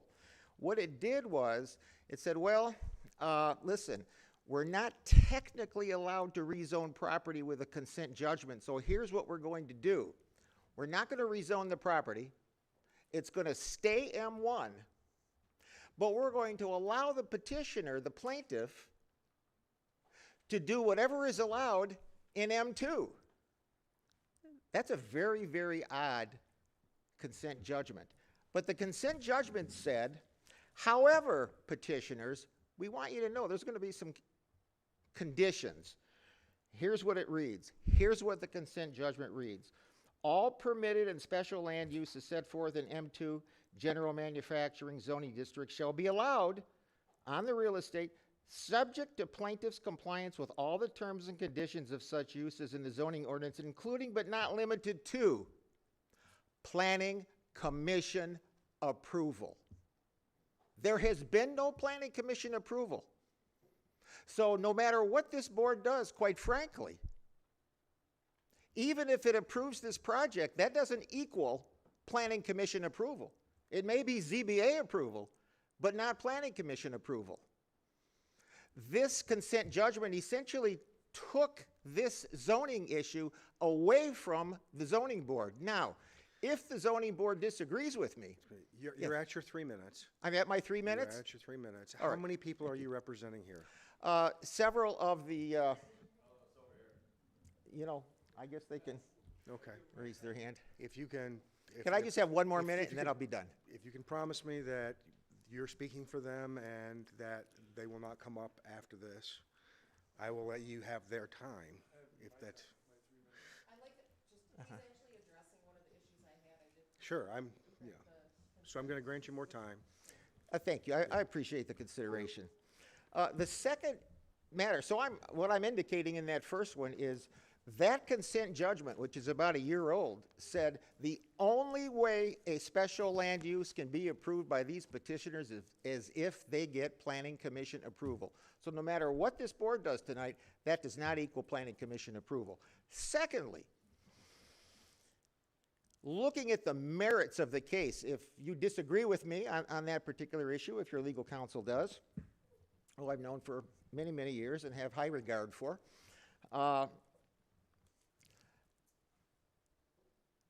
it's real easy to know what the traffic's going to be here, because the traffic study report that was done by the petitioner is detailed in some of the materials that were given to you. It's on table 2 of the traffic impact assessment, and here's what it says. It says every day there are going to be approximately 180 vehicle trips. Of those 180, 140 of them are going to be trucks.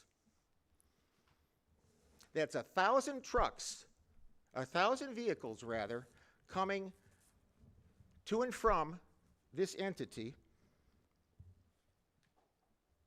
840, according to their numbers, are going to be trucks.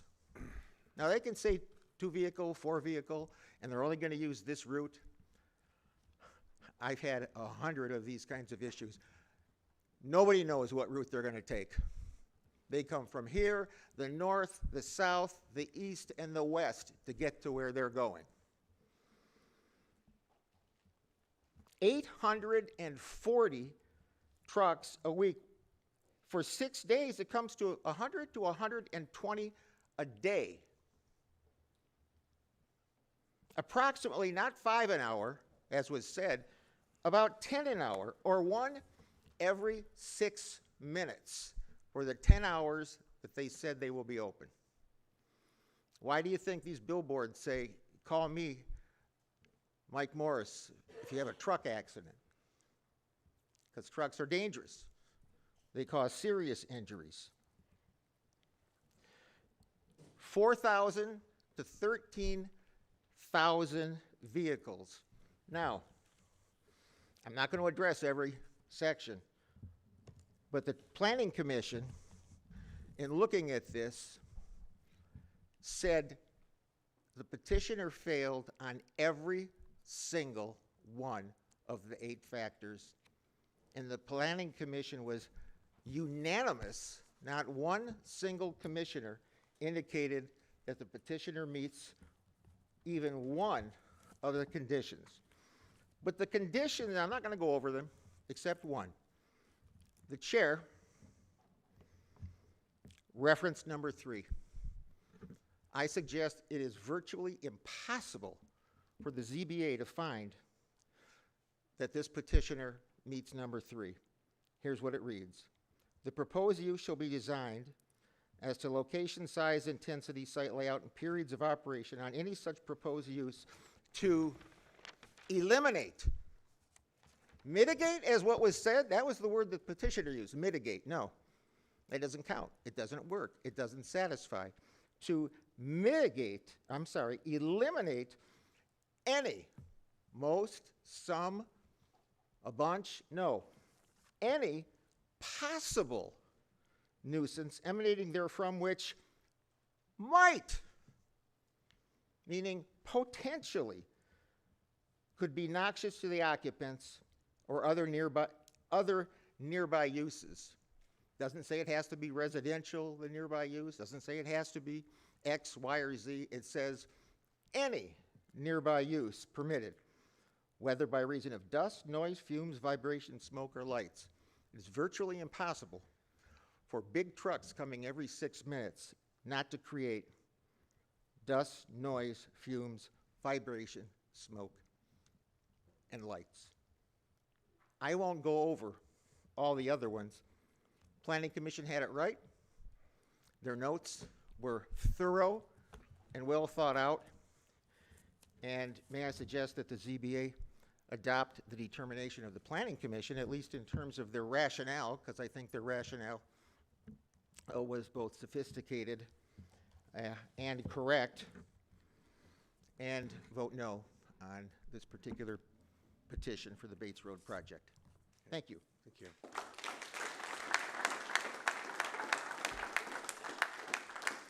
Is there anyone else who wishes to speak who is not represented by the attorney present and who has not spoken so far? Thank you. My name's Herbert Sawchuk. I live here in Chesterfield Township on Bates Road. I had a couple notes, and attorney just hit on the primary one that one of the ones I was concerned with is the value of surrounding properties. This is one of the things that needed to be held up in special land use.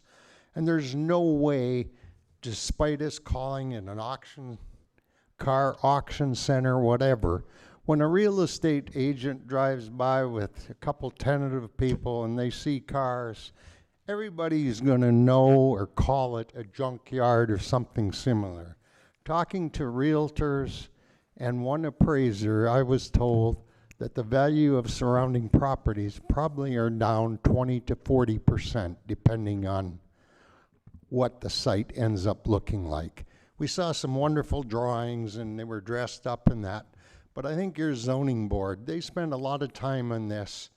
They did some good work, and they voted it down, as he said, unanimously. And I think you need to take that into consideration as part of your thoughts today. You're getting a shorter thumbnail sketch of what they went through. There was a considerably longer process, a lot of back and forth. And you asked some wonderful questions today. I could see some probing, wanting to get answers of what was going to happen. And finally, I want to say $150,000 to $180,000 revenue a year for a piece of property that's 170 acres. If that was residential or multiple industrial, would bring a lot more money to the township than that. That's not a very big return to the township. Thank you.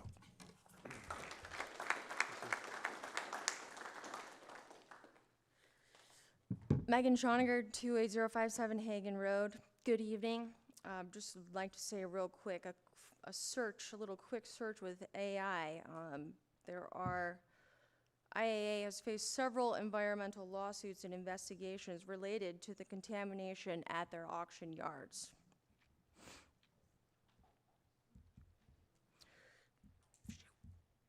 We are asking the board to take a careful, transparent, and truly impartial approach when considering the upcoming rezoning vote.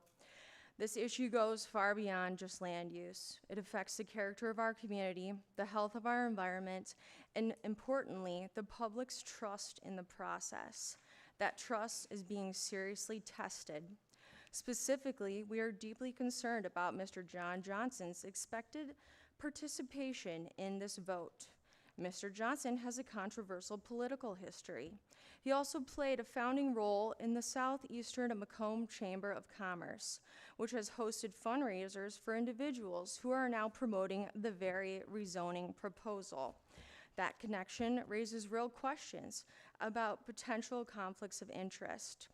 We want to remind the board that this same rezoning proposal has already been rejected, both by the Planning Commission and by the Board of Trustees. So the fact that it's back again under questionable circumstances is very alarming. For the sake of public confidence in the board and the process, we respectfully urge Mr. Johnson to recuse himself from voting on this matter. It's the right step to ensure integrity and fairness. Thank you for your time.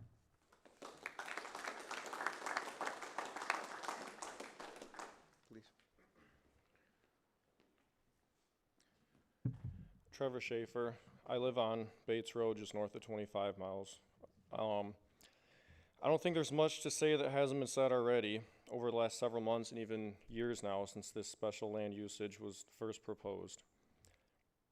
This whole proposition of this development has been a nightmare to myself as well as several residents, and I know I've lost nights of sleep over the fear of what could happen to my home, property, and health if this development is approved.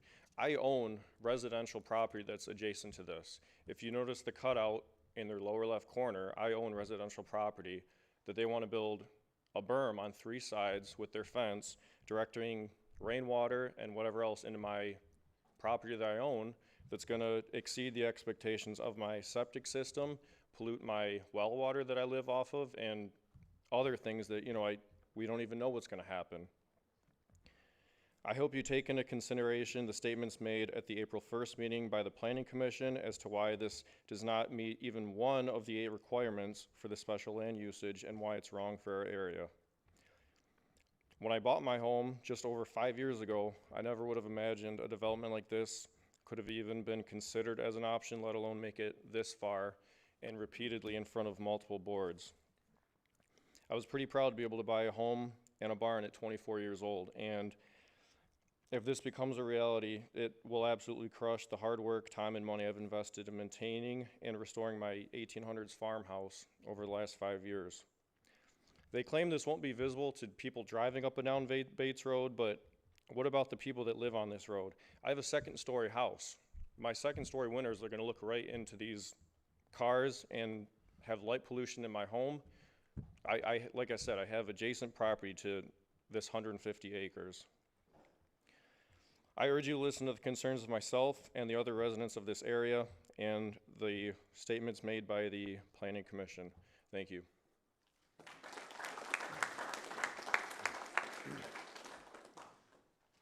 Are there any further public comments?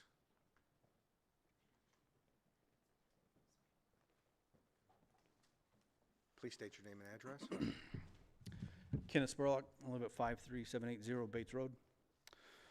Starting off, Mr. Johnson, I fully expect you recuse yourself of the vote. Serving as a military officer in the infantry, we had to avoid even the perception of a conflict of interest. This is beyond that. If you're a man, you will abstain from this. Now, This is a junkyard. They're selling salvaged vehicles with salvaged titles. That is junk. This has been voted on multiple times. This has been upheld by the boards multiple times to support the people of this township. They have not been found to be passing the criteria. I expect you to find the same results because you are neighbors as well. This is going in your backyard. It's not yours immediately like it is mine. It's right down the road. The special land use was done through litigation and a backdoor deal without the public.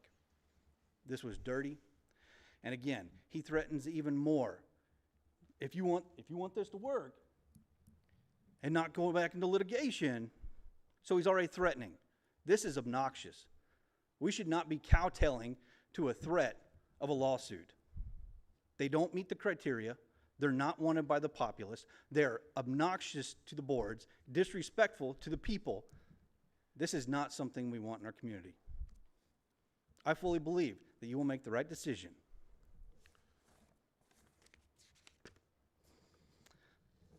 This is an issue because the land use was chasing out a dump back in 2014. So it was changed from ag to zone 1. Now, they're bullying us into putting a junkyard there. So we're going from one dump that we were able to get rid of to another dump that they're bringing in. So, I expect your support and the denial of this for not meeting the criteria and for upholding the people in Chesterfield and supporting our position. Thank you.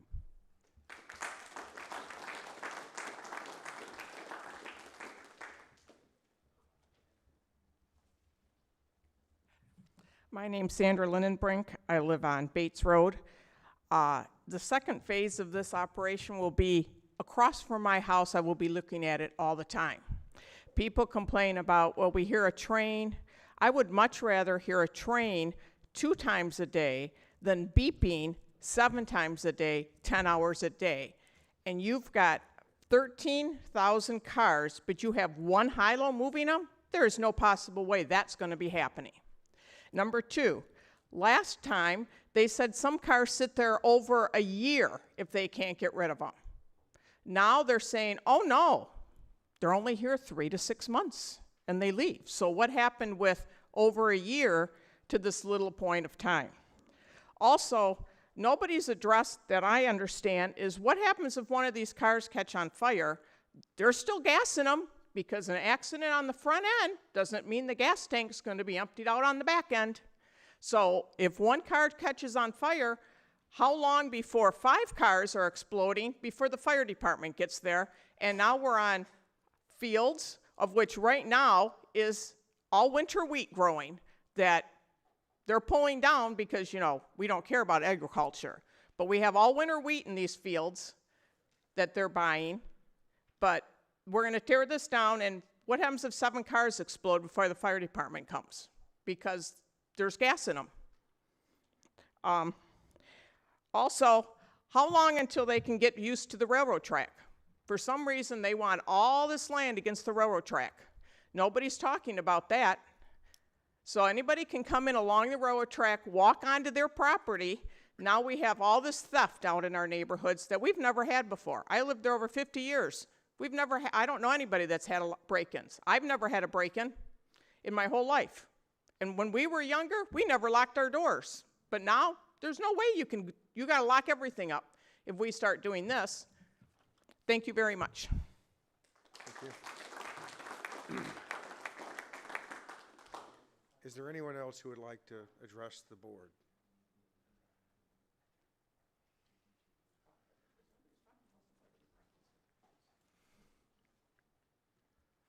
My name's Joe Kadich. I live at 32825 Sutton. I'm not anywhere near where these people are having to put up with this. I got involved a little bit with this because of the fact that a couple years ago, our supervisor, Kirsten, put in a sewer main off of I-94 going east to service expected home building and everything out there. He put the burden of the cost on that on all of the homeowners that had sewer and water to the city. It's costing us $600,000 a year to pay off that bond for 20 years. His reasoning behind that was, well, when all of that gets built up, and it wasn't just east side and the west side, the people that were going in there would be paying for the sewer and water and you know, pay for the taps for the sewer and water. That's not happening. And by letting this company come in here and take 150 acres and just put in a water line, and what you're gonna get back, instead of about, if you had 500 houses, which you could do easily in that property, put 500 houses in there, you get probably $1.5 million to $2 million return on sewer taps and water taps. And on top of that, assuming cost of homes today, average price, you know, starting home is about $400,000, you're looking at $100 million worth of property taxes, not taxes, but property that will be taxed. You're looking at probably, at today's tax rate, $3 million a year, and they're gonna bring in $150,000? Now, if no other reason than that, this shouldn't have happened. When Kirsten did that, he should have gone back and changed all the zoning in there to protect it so this wouldn't happen. Make it all residential. You go east of, or west, yeah, you go west of there, down 25 Mile Road and 26 Mile in Macomb Township, you don't see anything like this, but you see suburbs all over the place going in. Now, if no other reason, you ought to do what Kirsten didn't do. Deny this and get him to go in a planning board, go back and rezone that whole area so that we don't have to go back at this again. And the other thing is, why, when we went into this and went to the court the first time, you went for arbitration instead of going through a court case? I think because Kirsten said it was too much money. Now what's it gonna cost us? Even if you go to court now, you're gonna come out ahead. Thank you. Thank you.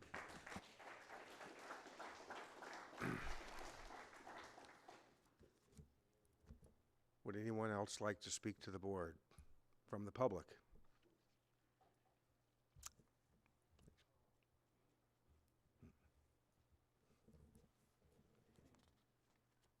28057 Hagen Road, Nick, Missouri. First of all, I'd like to thank everyone in our local community for their ongoing support and dedication in standing up against a junkyard being built in our backyards.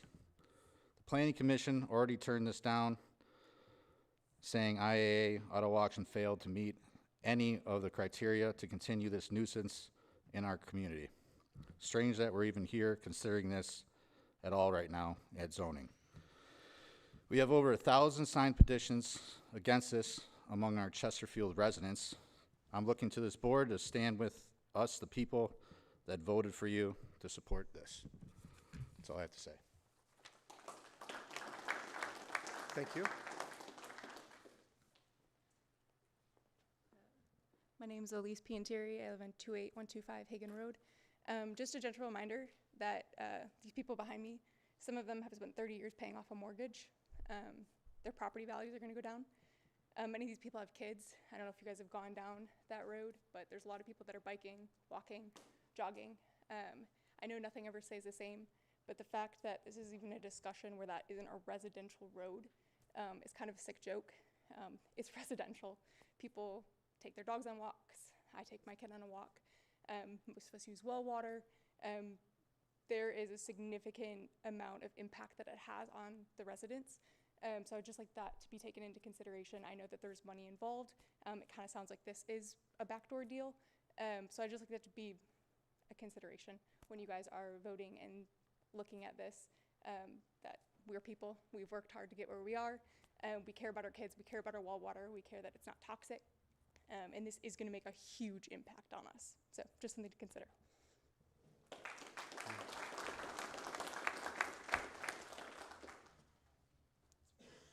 Would anyone else like to speak to the board? Seeing none, I ask the petitioner to reappear. And I'll give you the opportunity to answer any questions or make any comments that you wish to address to the board. Thank you, Mr. Excuse me, thank you.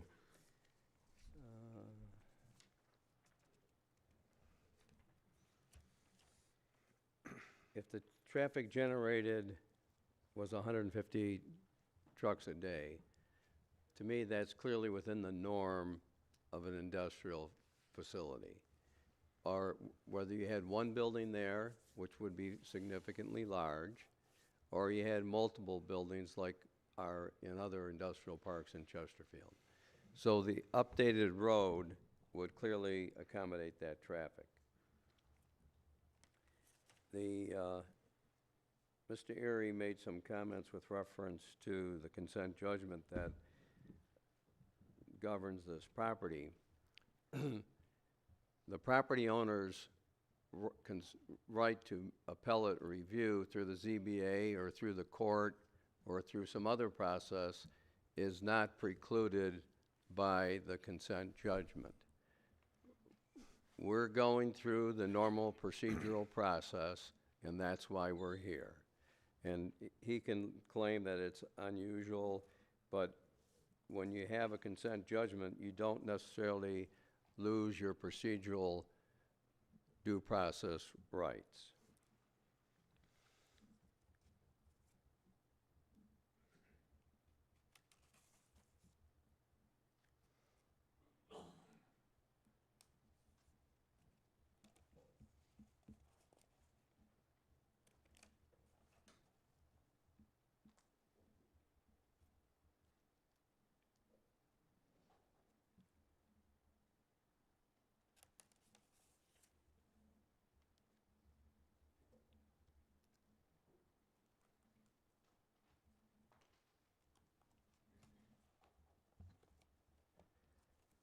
So, given the totality of the circumstances and the documentation that we presented to you, separate and apart from what the Planning Commission did, as Mr. Siebert would probably instruct you, that this is a de novo hearing on this record, no deference or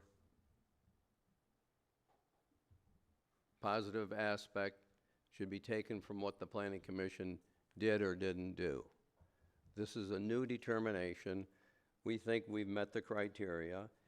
We've met the criteria as outlined in the consent judgment that the party should act in good faith, and that's why we're here. So we would request that you make your own independent determination and approve the special land use request. Thank you. Are there any further questions from the board of the applicant? I don't know if it's a question, but I do have something to point out. Earlier, you said that you were not involved in any environmental lawsuits, but clearly, just a quick Google search. Oh, my. Earlier, you said that you were not involved in any environmental lawsuits, but a quick Google search, once my phone was working, shows that you have been, that your company's been involved in environmental lawsuits and settled them. I mean, so Well, I guess that gives me great pause that Right, you'll but- stand here and tell me otherwise. but A, I didn't say that. B, Bill said it based on his personal knowledge. So it's a big organization, and maybe he knows about it, or maybe he doesn't, and you did your Google or your IA search. But the fact that an entity at some other location got sued for an environmental issue doesn't preclude their ability to ask for special approval land use in this particular community. Because I showed you that map where they have hundreds of facilities throughout the United States, Canada, and Great Britain. And if they were such an environmental calamity in all of those jurisdictions, those states, provinces, in Great Britain, they probably would be out of business. And it's just like any automotive manufacturer. They get sued periodically for product defects. That doesn't mean that they have to go out of business. And auto manufacturing facilities in Michigan, from time to time, have environmental suits against them for either noise pollution, pollution from liquids that emanate from their facility or come off their trucks. That doesn't preclude them or my client from operating in this location. And if that was the case, every person, every entity that ever violated environmental law would then be put out of business and somebody would have to take their place, and then they might be sued.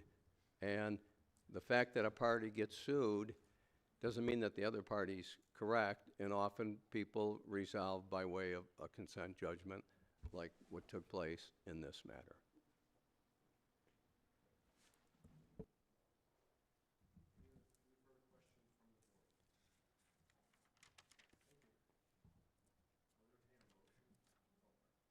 I'll entertain a motion to close the public hearing. No. I'll make that motion. Thank you. Is there support? Supported by Hornberger. Motion made by Smith. All those in favor?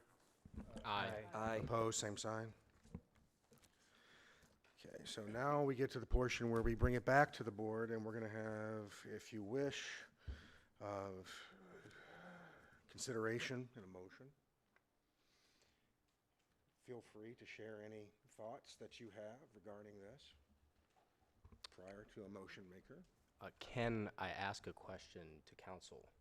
Sure, yes. Okay, so we've heard from the residents' lawyers, from the applicants' lawyers. Now, I want to ask you to kind of clear the air about this consent judgment. We've heard one of the residents say that this is not a junkyard, it's in the auction business. All right, let me address that because I was Okay.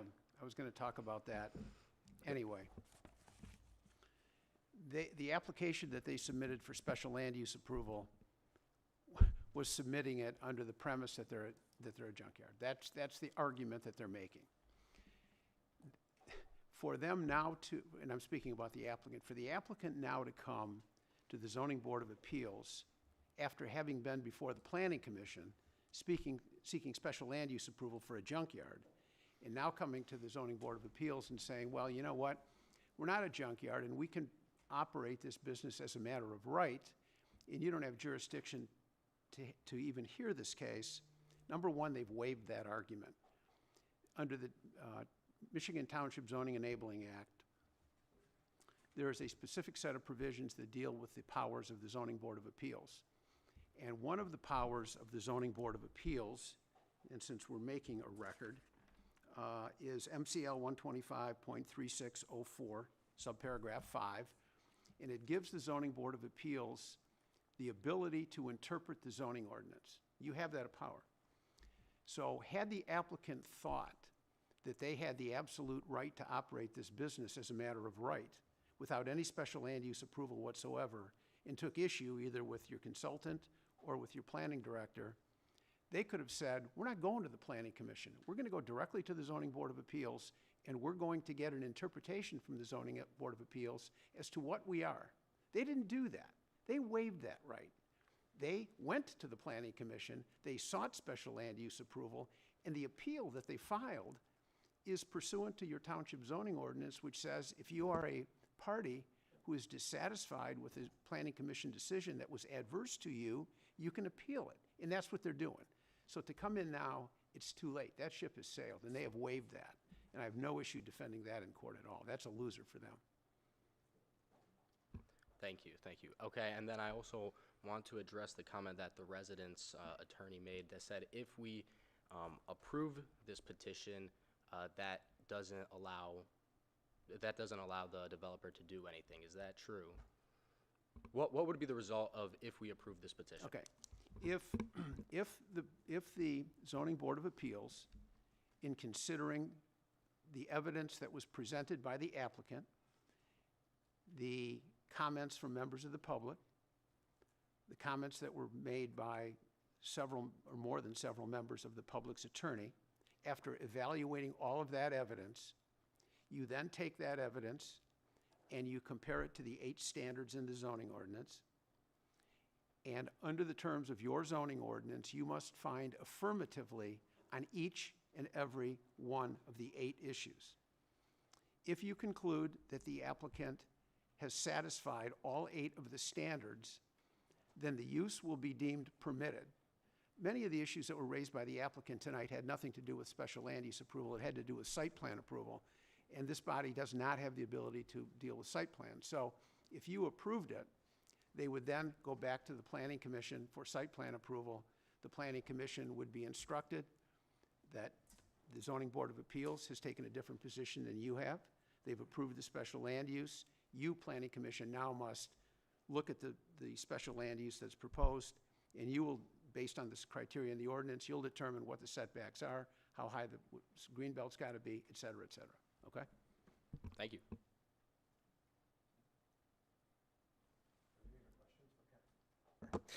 Are there any other questions for council? And can I just address one issue? Because Please. a young lady in the audience raised it, and I think it merits a response.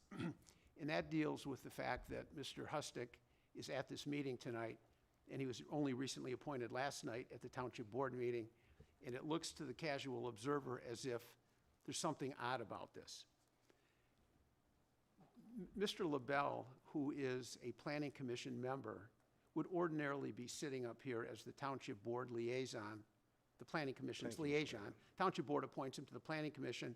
The board appoints him as a liaison to the Zoning Board of Appeals.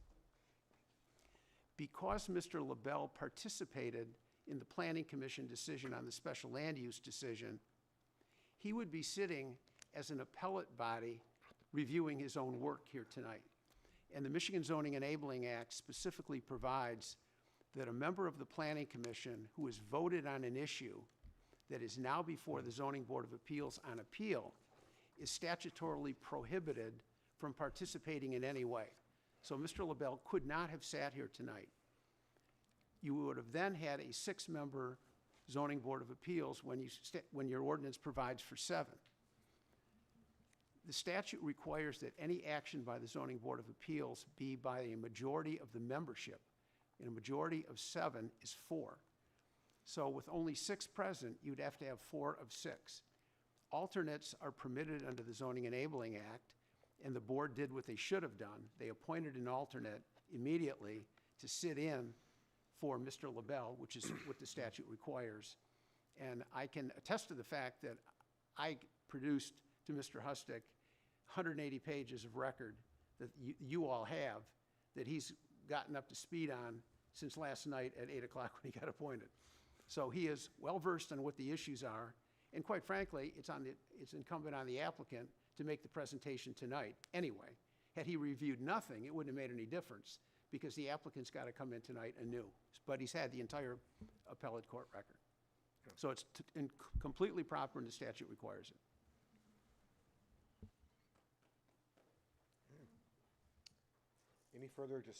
Any further discussion from the board?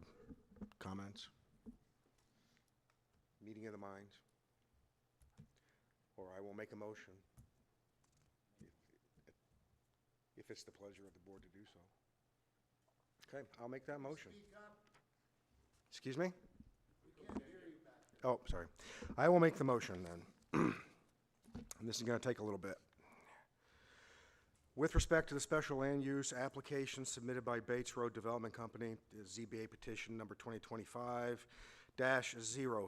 after considering all the information provided by the applicant, both in written and in verbal form this evening, as well as public comment this evening at this hearing, and given due consideration to the 8 standards enumerated in section 6.2B of the zoning ordinance for the special land use approval process, I move that the application for special land use be denied for the following reasons.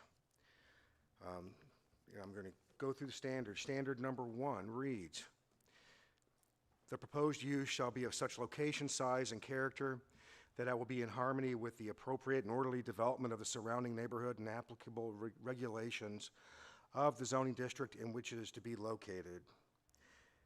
The proposed project is not consistent with the orderly development of the surrounding A1 district, which is on the west side of Bates Road and is agricultural and residential permitted use. The intensity of the proposed use as it relates to noise, sounds, traffic, industrial traffic, grade traffic, traffic volume is not in harmony with the A1 zone. Bill, let me Therefore, butt in this just for one standard second. is not Bill, officially we have a court satisfied. reporter here, and I've seen enough of these before. If you could just go slightly slower, she's attempting to make a transcript. Okay. And it's important that for both sides that Sure. this transcript be accurate. Sorry for interrupting. Okay. Sure.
Ready? Would you like me to restate the first of standard and comment? I'm good? Okay. So standard number 1 is not affirmatively satisfied by the applicant. Standard number 2 reads, the proposed use shall be of a nature that will make vehicular and pedestrian traffic no more hazardous than is normal for the district involved, taking into consideration of vehicular turning movements in relation to routes of traffic flow, proximity, and relationship to intersections, adequacy of site distances, location, and access of off-street parking, and provisions for pedestrian traffic, with particular attention to minimizing pedestrian vehicle conflicts. This standard is not affirmatively satisfied, and the applicant has not met its burden that the project will not generate vehicular traffic no more hazardous than is normal in the M2 district. Standard number 3, the proposed use shall be designed as to the location, size, intensity, site layout, and periods of operation of any such proposed use to eliminate any possible nuisance emanating therefrom which might be noxious to the occupants of any other nearby uses permitted, whether by reason of dust, noise, fumes, vibration, smoke, or lights. I don't believe this standard is affirmatively satisfied either. The size and intensity of the proposed project will create a substantial nuisance for the permitted uses in nearby and adjacent properties. The use of heavy machinery, scale of the use of the vehicle storage and transfer facility capacity will create, by their nature, noise, dust, fumes, and other nuisances for the properties west of Bates Road in the A1 district. Standard number 4, the proposed use shall be such that the proposed location and height of buildings or structures and location, nature, and height of walls, fences, and landscaping will not interfere with or discourage the appropriate development and use of adjacent land and buildings or unreasonably affect their value. This standard has actually been met by the applicant to the extent that all requirements of the zoning ordinance have been satisfied pertaining to screening, building heights, and other criteria. Standard number 5. The proposed use shall relate harmoniously with the physical and economic aspects of adjacent land uses as regards prevailing shopping habits, convenience of access by prospective patrons, continuity of development, and need for particular services and facilities in specific areas of the township.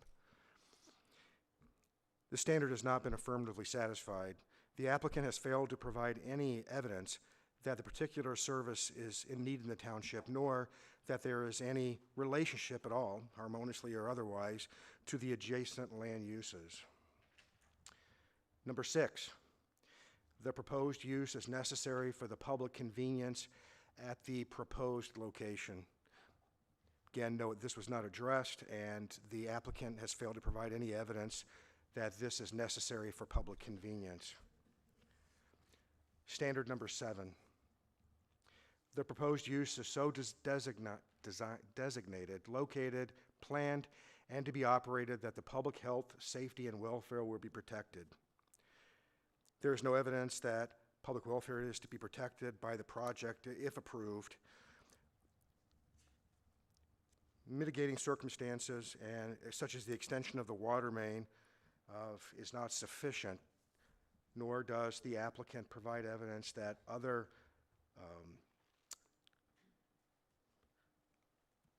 public health, safety, and welfare issues will be addressed.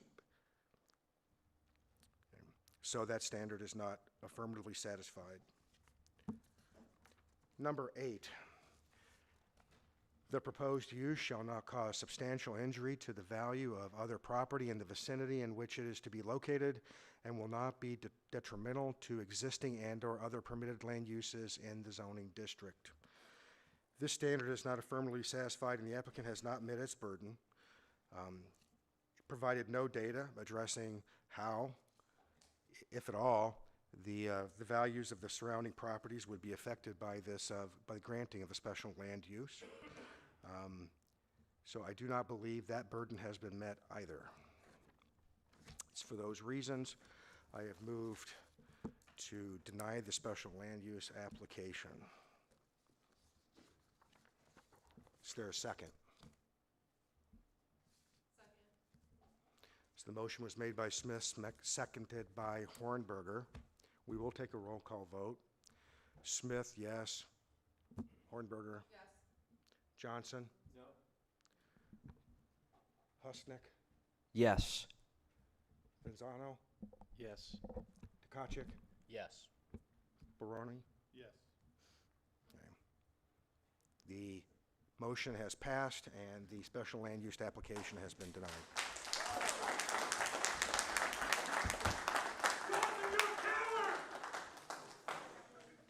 What did he say? Please, I have no idea. Relax. Sir, please vacate the room. He's got his own right. Okay. The next item on the agenda, I'm just telling you. seeing no old business or new business, approval of the minutes from the May 14th, 2025 ZBA meeting. Is there support? Support. Minutes are approved. Yep. All those in favor? Aye. Aye. Opposed? Sign. Are there public comments? Seeing no public comments, I'll entertain a motion to adjourn. Motion to adjourn. All in favor? Aye. Opposed? We are adjourned.